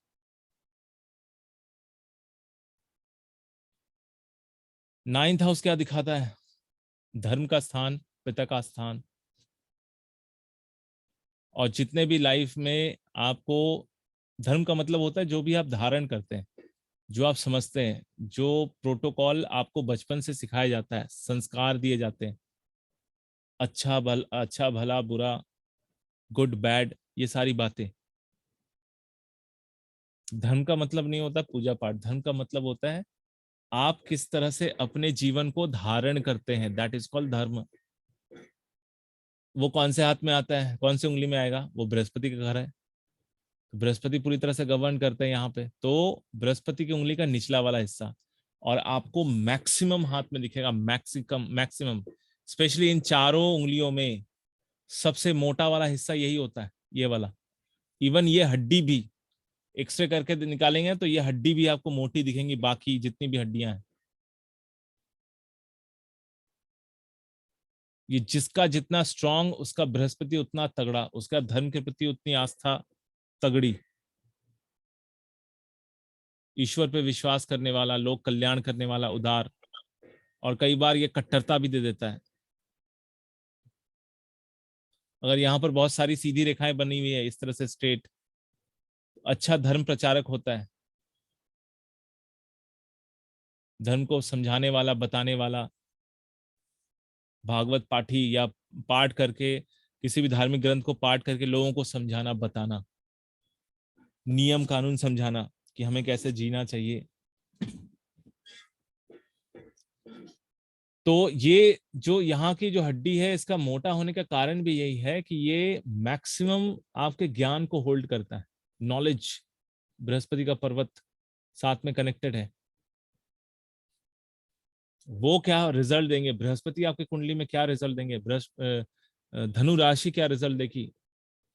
अगर किसी का नहीं है तो आप बस उनका देख लीजिए, ये वाला पोर्शन अगर अच्छा है, बृहस्पति या इस जगह पे बलिष्ठ है, ये वाला पोर्शन, पर्वत बहुत उठा हुआ है, फूला हुआ है, एग्जैक्टली एकदम जैसे तकिए की तरह सॉफ्ट और उभार लिए हुए, तो ऐसा व्यक्ति ज्ञानी है। इसका व्यवहारिक ज्ञान जितना अच्छा है, एकेडमिक नॉलेज भी उतना ही अच्छा है, समझदारी भी उतनी अच्छी है। ऐसा व्यक्ति कभी भी अपने आप को बिना अप टू डेट रखे नहीं रख सकता। आप देख लीजिएगा, जिनके किसी के भी हाथ में बृहस्पति अच्छा है, वो हमेशा अपने आप को अप टू डेट रखते हैं, टू द मतलब जो समय का जो बहाव जैसे होता है ना वैसे चलते हैं। वो कभी भी अपने आप को बहाव के पीछे नहीं देखना चाहते, वो चाहते हैं कि हमेशा वो समय के साथ चले। इसीलिए क्या कहा जाता है बृहस्पति को? अध्यापक, गुरु। एक अध्यापक ही होता है जो आपको ये बताता है कि कैसे चलना है, कैसे सीखना है, कैसे आगे बढ़ना है और समय के साथ कैसे चलना है।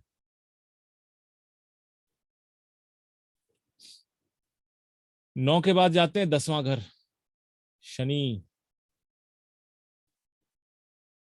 10वां घर क्या होता है हमारे कुंडली में? कर्म। पूरे जोडियाक का सबसे प्रैक्टिकल जगह। भैया यहाँ पर कोई इमोशन काम नहीं करता, कोई लॉजिक नहीं समझता। आप कॉर्पोरेट में जाएंगे, बोलेंगे सर में दर्द हो रहा है, none of my concern boss, take a medicine, but I have to do I really need this today in one hour. वो बॉस आगे अल्टीमेटम दे गया, वो नहीं पूछ रहा है कि आपके सर में दर्द हो रहा है, वो नहीं देखने जाएगा। तो ये है शनि। तो ये पंगे लेने की भी जगह है, पंगे लेने की भी जगह है, कर्म करने की भी जगह है, और बहुत प्रैक्टिकल रहना है। इमोशंस को साइड कर दो। इसलिए इस घर में बृहस्पति और शुक्र बहुत अच्छा रिजल्ट नहीं देते। ये दोनों गुरु यहाँ पर आके अपने आप को बहुत कैसा फील करते हैं, मतलब गिल्टी वाला फील, मैं क्यों आ गया यार यहाँ पे, फंसे हुए फील करते हैं अपने आप को, बेचारा फंस गया मैं यहाँ पे आके, अच्छा खासा था मैं। और उंगली में ये सबसे टॉप में दिखाता है, हाथ का सबसे सर्वोच्च स्थान कुंडली में वो कहाँ दिखा रहा है? वो सबसे प्रैक्टिकल जगह। और उंगली में पांचों उंगली में और हाथ का सबसे टॉप मोस्ट प्लेस। जितना टॉप मोस्ट प्लेस रहेगा इंसान को उतना ही ज्यादा प्रैक्टिकल होना पड़ेगा। अगर ये वीक है तो इंसान लेस प्रैक्टिकल है, उसका मतलब समझ लो कि बेड़ा ही गर्क है, उसको फिर दुनिया से कोप अप करने में बैंड बज जाएगी। अगर वही हार्ड है, मतलब लंबाई ज्यादा है, थिकनेस भी ज्यादा है, ये वाला पोर्शन चौड़ा भी है, तो ऐसा आदमी जुझारू होगा, जूझने वाला। उसे पसंद होगा प्रॉब्लम्स, उसे पसंद होगा चैलेंजेस, वो चैलेंज एक्सेप्ट करेगा और आगे बढ़ेगा। इसके बाद फिर से शनि का पॉइंट आता है, क्योंकि 11वां घर है। वही वाला इंपॉर्टेंट सवाल जो मैंने बोला, मिडिल फिंगर जो है वो हम पंगे लेने को दिखाते हैं। जो भी कर्म आप करेंगे उसका आउटपुट रिजल्ट आपको कितना मिलेगा, वो ये वाला पोर्शन बताता है। यहाँ पर किसी भी तरह से आपको स्पॉट आ गया, किसी के हाथ में तिल दिख गया, यहाँ पर इस तरह से क्रॉस बन गया या नेट बन गया,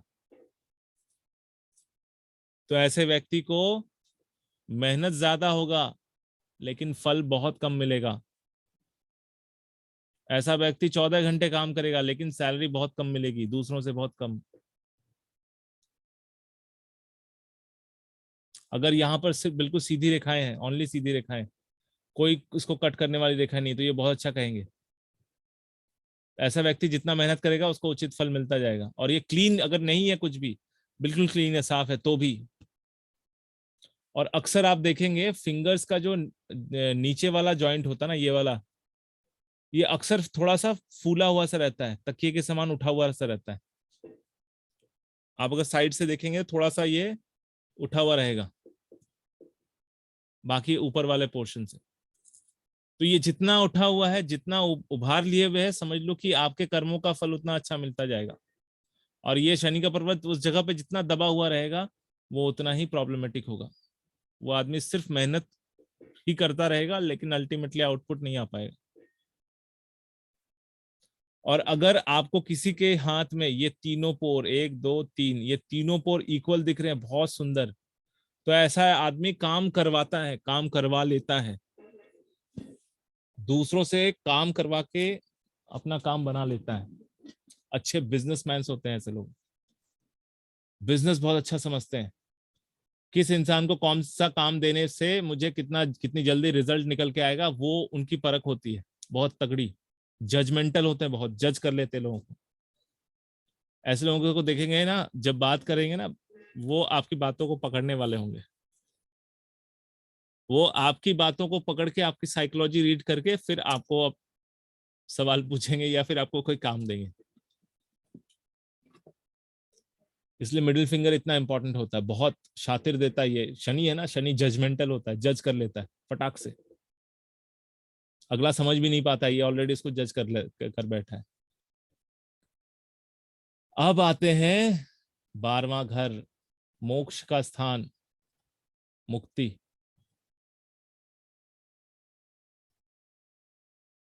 ठीक है, मुक्ति कहते हैं एक्सपेंसेस, खर्चे। अगर वही बृहस्पति का हिस्सा, ये वाला हिस्सा भी अच्छा है, स्ट्रांग है, वो कहते हैं ना, गुरु जब भी बात करते हैं हमारे को, कुछ लोग है पॉइंट उंगली दिखाकर बात करते हैं, पॉइंट, और कुछ लोग बोलते हैं ऊपर वाले पे भरोसा करो, सीधा ऊपर की ओर उंगली, ऊपर वाले पे भरोसा करो, ऊपर वाले पे। तो 12वां घर सीधा ऊपर tata bye bye, hospital.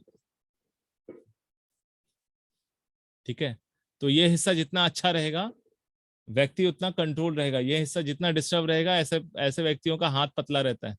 Specially अगर आपको कभी भी हाथ उंगलियों को अगर एक दूसरे से चिपकाते हैं और आपको इस जगह पे गैप दिख गया या इस जगह पे गैप दिख गया, तो उनका देखना पैसा रुकता ही नहीं हाथ में।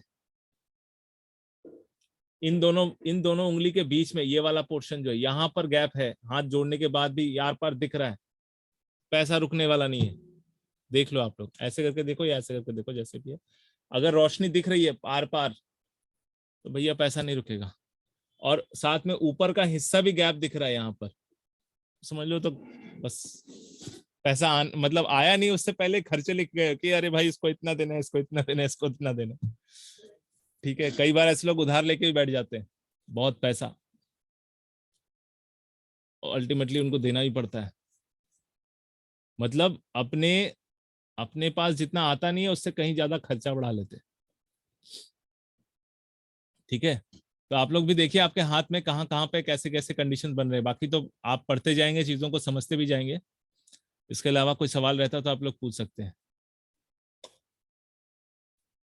अपना अपना अनम्यूट करके पूछ सकते हैं।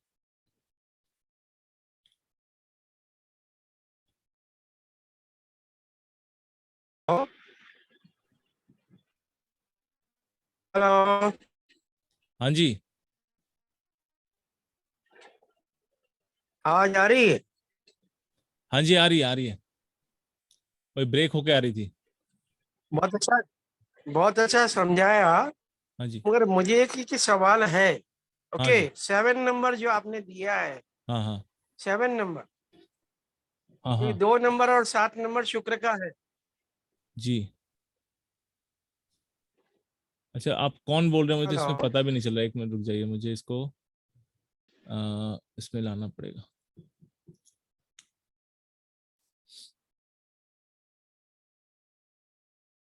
अरे ये कैसे आता है?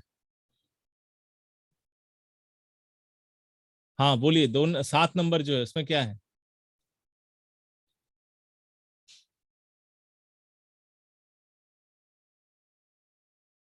हेलो,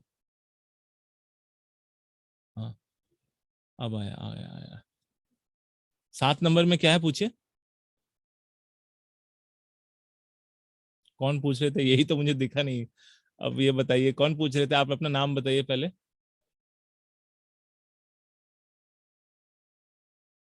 ठीक है, लगता है उनका नेटवर्क सही नहीं है। प्रफुल्ल जी पूछ रहे थे क्या? प्रफुल्ल जी या ठीक है, चलो कोई बात नहीं। और कोई सवाल पूछना चाहते हैं पूछ सकते हैं। जी मैं अशोक मिगलानी बोल रहा हूँ। हाँ अशोक जी। ऐसे होता है कि कुंडली में जैसे होता है, मान लो 12वां घर है, उसमें राशि कोई होती है, वो लगन के हिसाब से राशि बनती है, तो इसमें भी वही चीज बैठेगी। हाँ, इन कॉमन आप जो है ना, इन कॉमन जैसे जैसे मैंने ये जो जगह बताई है, उन भावों में वो उन राशियों में वो इफेक्ट दिखेगा। ठीक। ठीक है, जैसे जैसे आप इसको समझते जाएंगे ना, तो वो और भी बातें क्लियर होती जाएंगी। और कोई?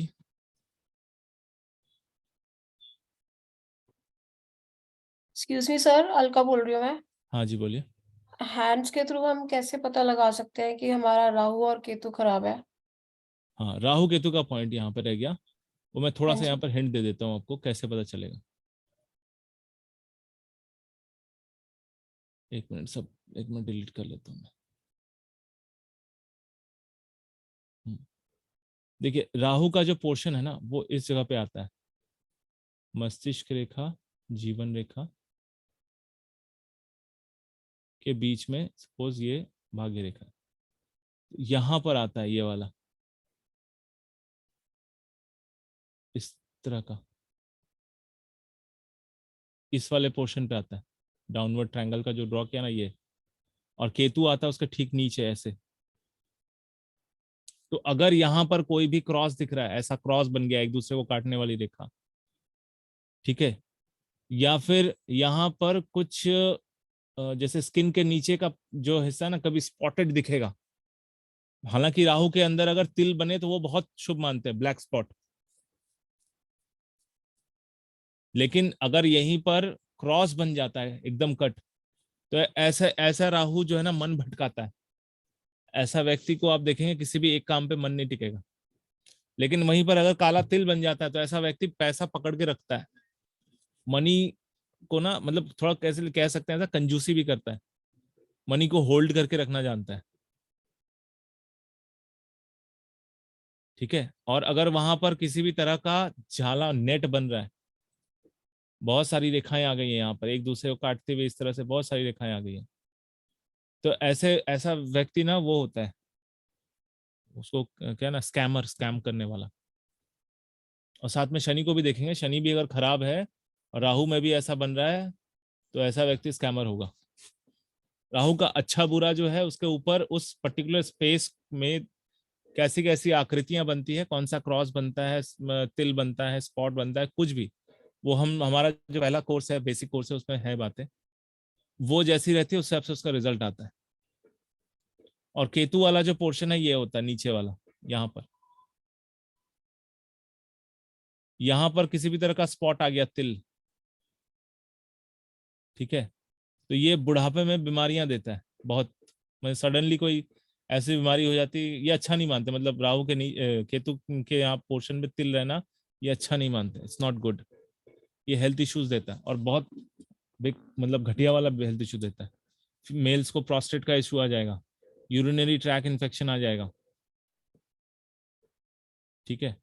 और केतु जितना क्लीन रहेगा, जैसे ये मैंने ए बनाया, जैसे ए वाला शेप बना, ये एकदम क्लीन है, ऐसा फिश की तरह, मछली की पूंछ की तरह, तो ये सिक्स सेंस को बढ़ा देता है, बहुत तगड़ा सिक्स सेंस होता है।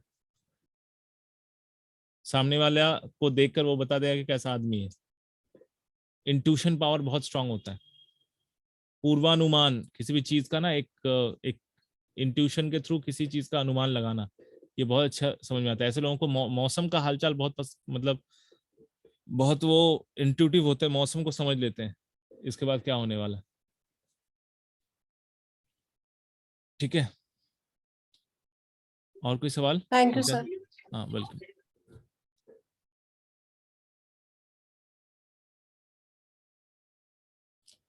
और किसी को कोई सवाल पूछना है?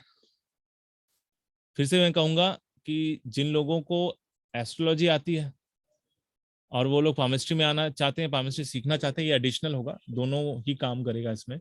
तो आप बेसिक वाला करके साथ में इसको साइमल्टेनियसली करिए, क्योंकि हफ्ते में तो 2 दिन ही क्लास है, बाकी का तो बाकी के दिनों को आप वो रिकॉर्डेड सेशन देख के भी सीख सकते हैं।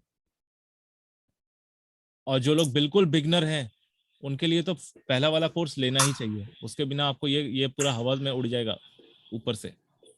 इसलिए उसको और इसको दोनों साइमल्टेनियसली आप चला सकते हैं। हफ्ते में 5 से 6 दिन जो मिलेंगे उसमें आप जो है 2 से 3 दिन सिर्फ वो रिकॉर्डेड वीडियोस को देखिए, सेशन उसमें समझिए। और एक प्रोसेस इसका भी है कि समझते भी रहिए, और आसपास में जितने आपके जान पहचान के लोग हैं, जानकार हैं, जितने भी रिश्तेदार हैं, सबसे अपना उनका हाथ मंगवाइए, फोटो खींचकर, बोले कि फोटो खींचकर आपको व्हाट्सएप करें, फिर उसको अप्लाई कीजिए। पढ़ते भी जाइए, अप्लाई भी करते रहिए, तभी जो है प्रैक्टिकल नॉलेज आपको समझ में आएगा, नहीं तो वो थ्योरी में ही रह जाएगा सर। एक्सक्यूज मी सर, ये जैसे रेड बुक में भी केमिस्ट्री का काफी कुछ है। दिया है, तो क्या ये आपने वो उस वाले पार्ट को कवर किया है या अलग नहीं, से वो कोई? इसमें होगा, इस वाले पार्ट में कवर होगा। एस्ट्रोपामिस्ट्री में लाल किताब का भी जो है, जो जो उसमें बताया गया है वह उसको भी कवर करेंगे इसमें। एक्चुअली एस्ट्रोपामिस्ट्री है, लाल किताब का भी यहाँ पे योगदान है, और नष्ट जातकम, ये दोनों को मिलाकर ये एस्ट्रोपामिस्ट्री बना है। ओके, तो सर आप नोट्स वगैरह भी देंगे? हाँ, आपको एक बुक बताएंगे, रेफरेंस बुक बताएंगे, उस बुक के थ्रू सारी बातें जो है इंपॉर्टेंट चीजें जो जो व्यवहारिक है उसको भी, और बुक तो रहेगा ही आपके पास। ओके, तो ये 2 पार्ट्स में डिवाइड है, basic and advance? Yes, basic advance palmistry का एक अलग है दोनों, जिसमें बेसिक वाला जो है उसमें सारी चीजें जो बेसिक है वो जानकारी होनी चाहिए।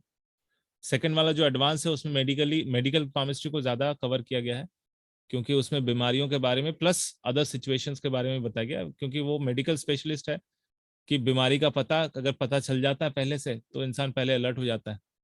हेल्थ इज वेल्थ ना, तो अगर हेल्थ सही है तो फिर सब ठीक है। और थर्ड जो है ये एस्ट्रोपामिस्ट्री जो है, ये आपके ग्रह नक्षत्रों के साथ, कुंडली के साथ आपके हाथ का कनेक्शन को बताएगा।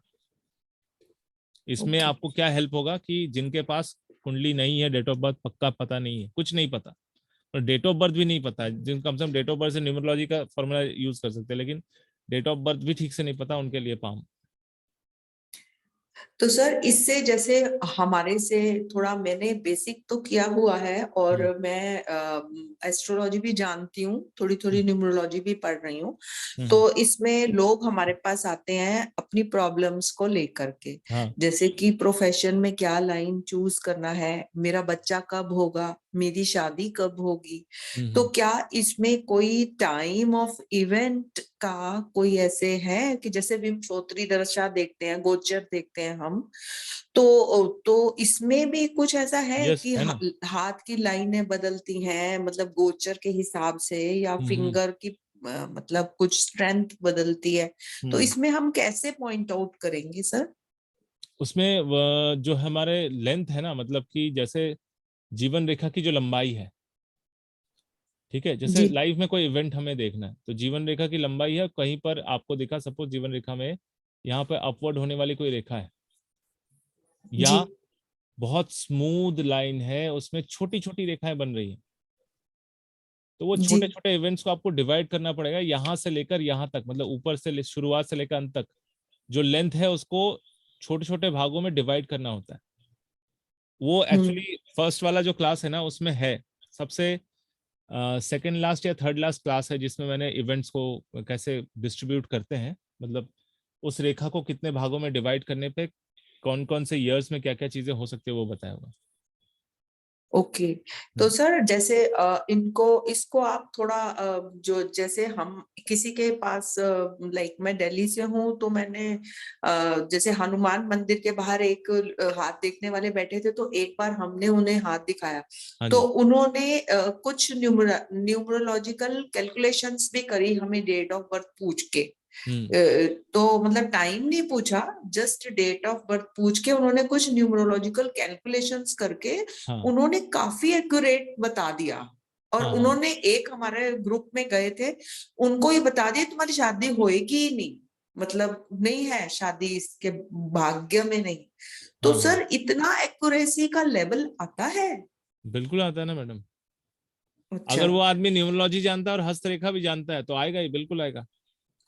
हाँ, तो मैं बड़ी हैरान हुई देख करके और उन्होंने ईयर्स बताए कि आपके इस ईयर में बहुत बड़ा चेंज आया था, और वो प्रोफेशनल को लेके था, वो आपकी प्लेस और चेंज ऑफ प्लेस को लेके था।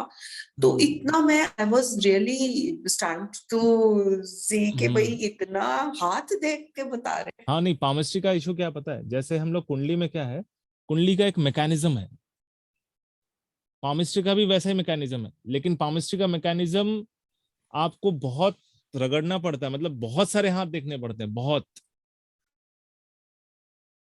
कुंडली में हमारा जो लॉजिक है वो बहुत क्लियर है, लेकिन ये वाला लॉजिक से ज्यादा आप जब तक प्रैक्टिकली हाथों को नहीं देखेंगे ना, वो एप्लीकेशन नहीं हो पाएगा जो आपने सीखा है। पामिस्ट्री इतना इंपॉर्टेंट है, उसमें एप्लीकेशन करना है तो आपको बहुत प्रैक्टिस करना पड़ता है। इन कंपैरिजन टू कुंडली, पामिस्ट्री में बहुत ज्यादा प्रैक्टिस डिमांड करता है। या I got your point sir, क्योंकि हमारे को डेटा ही बड़ा कम मिल रहा है, ओनली एक हैंड यस, उसके ऊपर ही हमें सब कुछ कैलकुलेट करना है। तो वो आप देखेंगे YouTube के अंदर भी पामिस्ट्री के बहुत कम है, बहुत कम चैनल है। ये था कि जैसे हमारे को नजर आ रहा है कि हाथ में तो जो उपाय हैं वो रेड बुक बेस्ड होते हैं इसके, या कैसे? रेड बुक बेस्ड भी होते हैं, वैदिक भी होते हैं, हर तरह के उपाय होते हैं मैडम। अच्छा अच्छा, जिसको जो ठीक है। जरूरत है, जैसे वो देखकर, कंडीशन देखकर बताएगा। ओके, तो सर जैसे हम दोनों कोर्स ले लेते हैं आपके, तो उसमें कुछ डिस्काउंट मिलेगा हमें? ये तो इंस्टीट्यूट से आपको पूछना पड़ेगा। अच्छा अच्छा अच्छा, मैं, ठीक है मेरा सर, डिपार्टमेंट नहीं है वो। ठीक है sir, thank you very much, आपने बहुत अच्छा बताया, thank you sir. Welcome welcome. Anyone else? Sir fees क्या है? मैडम वो सारा आप इंस्टीट्यूट में पता कर लीजिए। फीस शायद है 4 to समथिंग है, देख लीजिएगा, मुझे उतना आइडिया नहीं पता चल रहा है। अपना जो लिंक है ना, मतलब हाँ सर। यहाँ पर एकेडमी से कौन है, जरा प्लीज इनको बता दीजिए।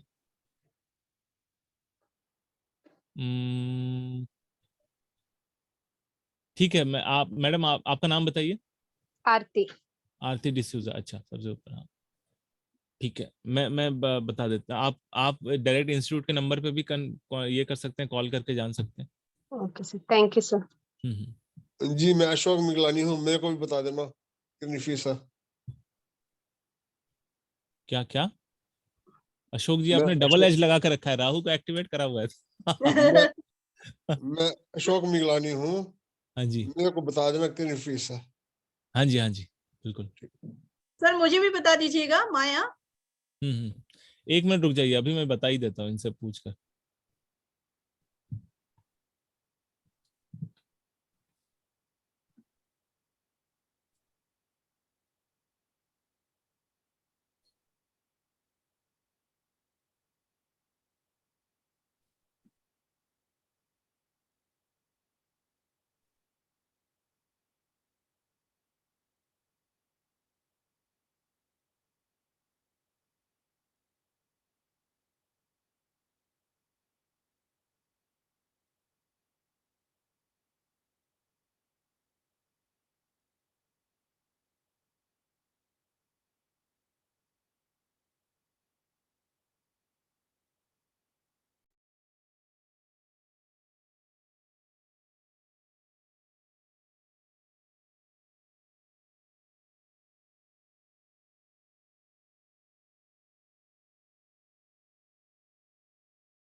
जो इंस्टीट्यूट का नंबर है ना, उस वो मैंने पता किया, तो आप लोग प्लीज कॉल करके फीस जान लीजिएगा। नंबर जो है वो है 7982552301। ठीक है, ठीक है सर, हम पूछ लेंगे, मगर मैं एक रिक्वेस्ट करना चाहती हूँ कि अगर आप इसके साथ में, जैसे एस्ट्रोलॉजी तो जोड़ दिया आपने, एस्ट्रोपामिस्ट्री बना दिया, लेकिन अगर आप थोड़ा सा बेसिक्स अगर हमारे को न्यूमरोलॉजी भी साथ में दे देते हैं, इसके साथ में ऐड ऑन करके, चाहे आप फीस थोड़ा और ऐड कर लीजिए। हाँ है तो ना मैडम, हमारे इंस्टीट्यूट में है, इसका न्यूमरोलॉजी का अलग क्लास है, आप ले सकते हो। इसी के साथ आप ऐड करके, आपके थ्रू ही हम सीखना चाहते हैं, चाहे अब मतलब आप अपने नेक्स्ट कोर्स में इसमें ऐड कर लीजिए, या कुछ दिन बाद Actually, इसको आप स्टार्ट कर लीजिए। हमारे यहाँ पे एक्चुअली क्या है ना, हमारे यहाँ पे जो मॉड्यूल्स है ना, सबको डिवाइड किए हुए हैं, तो न्यूमरोलॉजी के अलग टीचर हैं। अच्छा, ठीक है। तो अगर मैं ये सब पढ़ाने लग गया तो फिर मेरा क्या होगा? नहीं नहीं सर, ऐसे है, मैं आपको एक बात बताऊं, जैसे हम बड़ा इम्प्रेस हो गए थे उनसे, और उन्होंने तो खैर बड़ी फीस कम ली थी हमसे, लेकिन अगर कोई और इंसान होता और अगर वो हमसे 1000 में भी मांगता, कुछ 1000 में भी, तो हम देते। लाइक आई वाज, बिकॉज क्या है कि आपको ना ये चीजें हम लोग यूट्यूब से भी देखते हैं और बिल्कुल। कुछ फीस दे दे के भी अटेंड करते हैं, लेकिन हाँ। जो हमारे साथ सबसे बड़ी दुर्घटना ये होती है, या जो भी बोल लीजिए, कि हम उसको कंपाइल नहीं कर पाते, हम उसको सारा इकट्ठा करके जिस्ट नहीं निकाल पाते। राइट राइट, हाँ, है जो ना, तो निचोड़ वो है, यदि राइट। हमें एक ही अच्छा टीचर मिल जाएगा जो मतलब पामिस्ट्री आपने इतनी अच्छी तरीके से बताई और उसमें एस्ट्रोलॉजी लगा के, तो उसमें आप अपना कुछ न्यूमरोलॉजी का पार्ट भी आप अटेंड, मतलब जो आपको लगता है रेलिवेंट है, बेसिक्स मत बताओ चाहे, लेकिन जो रेलिवेंट है इसके थ्रू, जिसे कि हमें ओनली प्रेडिक्शन कैसे करना है। जी जी। तो सर प्रेडिक्शन के ऊपर जितना जरूरी है उस हिसाब से थोड़ी बहुत प्रेडिक्शन लगा के, कि अगले से डेट ऑफ बर्थ पूछ के, तो वो अगर पार्ट आप ऐड कर दें इसमें, चाहे ज्यादा नहीं, तो कुछ कुछ आप मतलब। एक काम करें ना, आप ये जो है इसको एक बार इंस्टीट्यूट में जब बुकिंग करेंगी ना, तब एक बार उनको बोल सकती हैं आप ये, हाँ क्योंकि सर, मैं बिना तो उनके, बुकिंग ही हाँ, तभी उनके करूंगी अनुमति जब के तो ये काम नहीं कर सकते, सिंपल वो बात करेंगे है तब। सर कि देखो हम लोग बहुत कुछ पढ़, मैं पिछले कम से कम 15 साल से फीस ही भरी जा रही हूँ, लेकिन मतलब मैं इसको बुरा नहीं कहती, क्योंकि मैंने बहुत कुछ सीखा भी तो है। बिल्कुल अ, बिल्कुल। ठीक है ना, तो ऐसा नहीं होता, ये एक पुण्य का भी होता है कि यदि आपने मतलब गुरु से एक एनर्जी एक्सचेंज आशीर्वाद है ना लिया, मैडम, एनर्जी एक्सचेंज हो रही है, तो वो जाएगा ही, आपके पास आएगा ही। आशीर्वाद लिया ना, बिल्कुल ब्लेसिंग ले बिल्कुल ली हमने, और बिल्कुल। गुरु ने अपने मन से आपको पूरी ब्लेसिंग्स के साथ पढ़ाया, जी। इससे ऊपर तो कुछ है ही नहीं दुनिया में। बिल्कुल बिल्कुल सही बात। ठीक है सर, तो वही हम ये चाह रहे थे कि जिस चीज की हमें, मुझे आज की डेट में कमी लग रही है, वो यही लग रही है कि हम इधर से भी ABCD सीख ली, उधर से भी सीख लिया, उधर से भी सीख लिया, लेकिन हम उसको एक, ब्लेंडिंग नहीं कर पा रहे। हाँ, उसको मतलब हम समझ गया मैं। सामने हमारे पास कोई अपना कुछ लेके आया है, तो हम उसे रिजल्ट ही नहीं दे पा रहे। तो वो चीज जो मुझे आप में नजर आई है कि थोड़ी सी आप अगर इसमें वो भी ऐड कर दोगे, तो कहीं हम पहुंच पाएंगे। आपने आप लाइफलाइन से मैं समझ इवेंट्स गया, आपने। आपकी बात पूरी तरह से क्लियर हो गई मुझे। आप हाँ एक जी, बार इंस्टीट्यूट में बोल के देखिएगा, क्योंकि जी मैं हमारा बोल, पूरा उसी के ऊपर, उनके उनके डिसीजंस के ऊपर डिपेंड हो रहा है ना, ये पूरा हम, मेरा अकेले का तो क्लास नहीं है ना, हाँ इसलिए एक हाँ, बार उनसे एक बार डिस्कस करके देखिए वो क्या बोलते हैं, बीच में कुछ देखो उपाय सर, निकल के आता है कि नहीं। बिल्कुल ठीक बात है, न्यूरोलॉजी वाले भी तो एस्ट्रोलॉजी को साथ में जोड़ ही रहे हैं ना, बिल्कुल मैडम, सब जुड़े हुए हैं, कोई किसी के तो साथ सभी मतलब जुड़े हुए कनेक्टेड हैं, नहीं, तो सब बिल्कुल। जुड़े हुए हैं, तो हमारा तो भला इसी में होगा ना कि मुझे इकट्ठा सब कुछ मिले एक हाँ जगह जी। से। हालांकि मतलब जितना रेलिवेंट है आप उतना तो बता ही दोगे, बिल्कुल। है ना। तो हाँ हाँ, थैंक यू सर, मैं भी बात करूंगी, मगर आप भी एक बारी जरूर बात करना। मुझे कोई इशू नहीं है मैडम, मैं तो पढ़ाने के लिए बैठे हूँ, मुझे हाँ कोई इशू नहीं है। कुछ चीजें हम जैसे हमारा क्लैश ना हो, जैसे एस्ट्रोलॉजी की क्लास में जेमिनी पढ़ाता हूँ, तो सर हमारे राजीव सर न्यूमेरोलॉजी, एस्ट्रोलॉजी और वास्तु पढ़ाते हैं, ठीक है। जी, तो उसी तरह से नीति मैम भी है, वो भी एस्ट्रोलॉजी पढ़ाती है, लेकिन एस्ट्रोलॉजी में कुछ कुछ अलग अलग मॉड्यूल्स में पढ़ाती है। वो तो लाल वो किताब डिस्कस करना पढ़ाती हैं। पड़ेगा आपको, आप एक बार हाँ, आपको पूछ रहे हैं कि क्या हो सकता है, उसका बीच का कोई रास्ता निकलता है कि नहीं वैसे। हम तो सर आपसे बेसिक्स तो चाह ही नहीं रहे, हम तो हम्म। सिर्फ उतना ही पार्ट चाह रहे हैं कि इवेंट अगर मैंने निकालना है और जुपिटर की एज लगाकर या हम्म। व्हाटएवर, तो उसमें मैं उससे टैली कर सकूं और सामने जो मेरे पास आया है उसको मैं एक जवाब अच्छा सा दे दे सकूं। सकूं, राइट, जवाब दे सकूं, कि उसके सवाल का तभी सही से तो मैं जवाब दे सीख रही सकूं। हूँ ना, मेरा राइट। मेरा देखिए, मैं भी हेल्प करना चाहती हूँ सर लोगों की, तो मैं सीखी तभी रही हूँ ना कि मैं अपना भी निकाल सकूं, लोगों की भी हेल्प कर सकूं, जैसे आप इतने लोगों का भला कर रहे हो, तो जी। हमारे पास भी जो आते हैं तो हमें भी लगता है कि भाई उन्हें कुछ तो हम भी कोई सार्थक सा जवाब दे सकें, कि वो भी आप हम मतलब वो हमें याद रख सकें और रिपीटेडली आए भी हमारे पास, क्योंकि मैं अलग जगह पे हूँ, मैं अभी इंडिया में हूँ ही नहीं, मैं तो अभी दुबई में हूँ।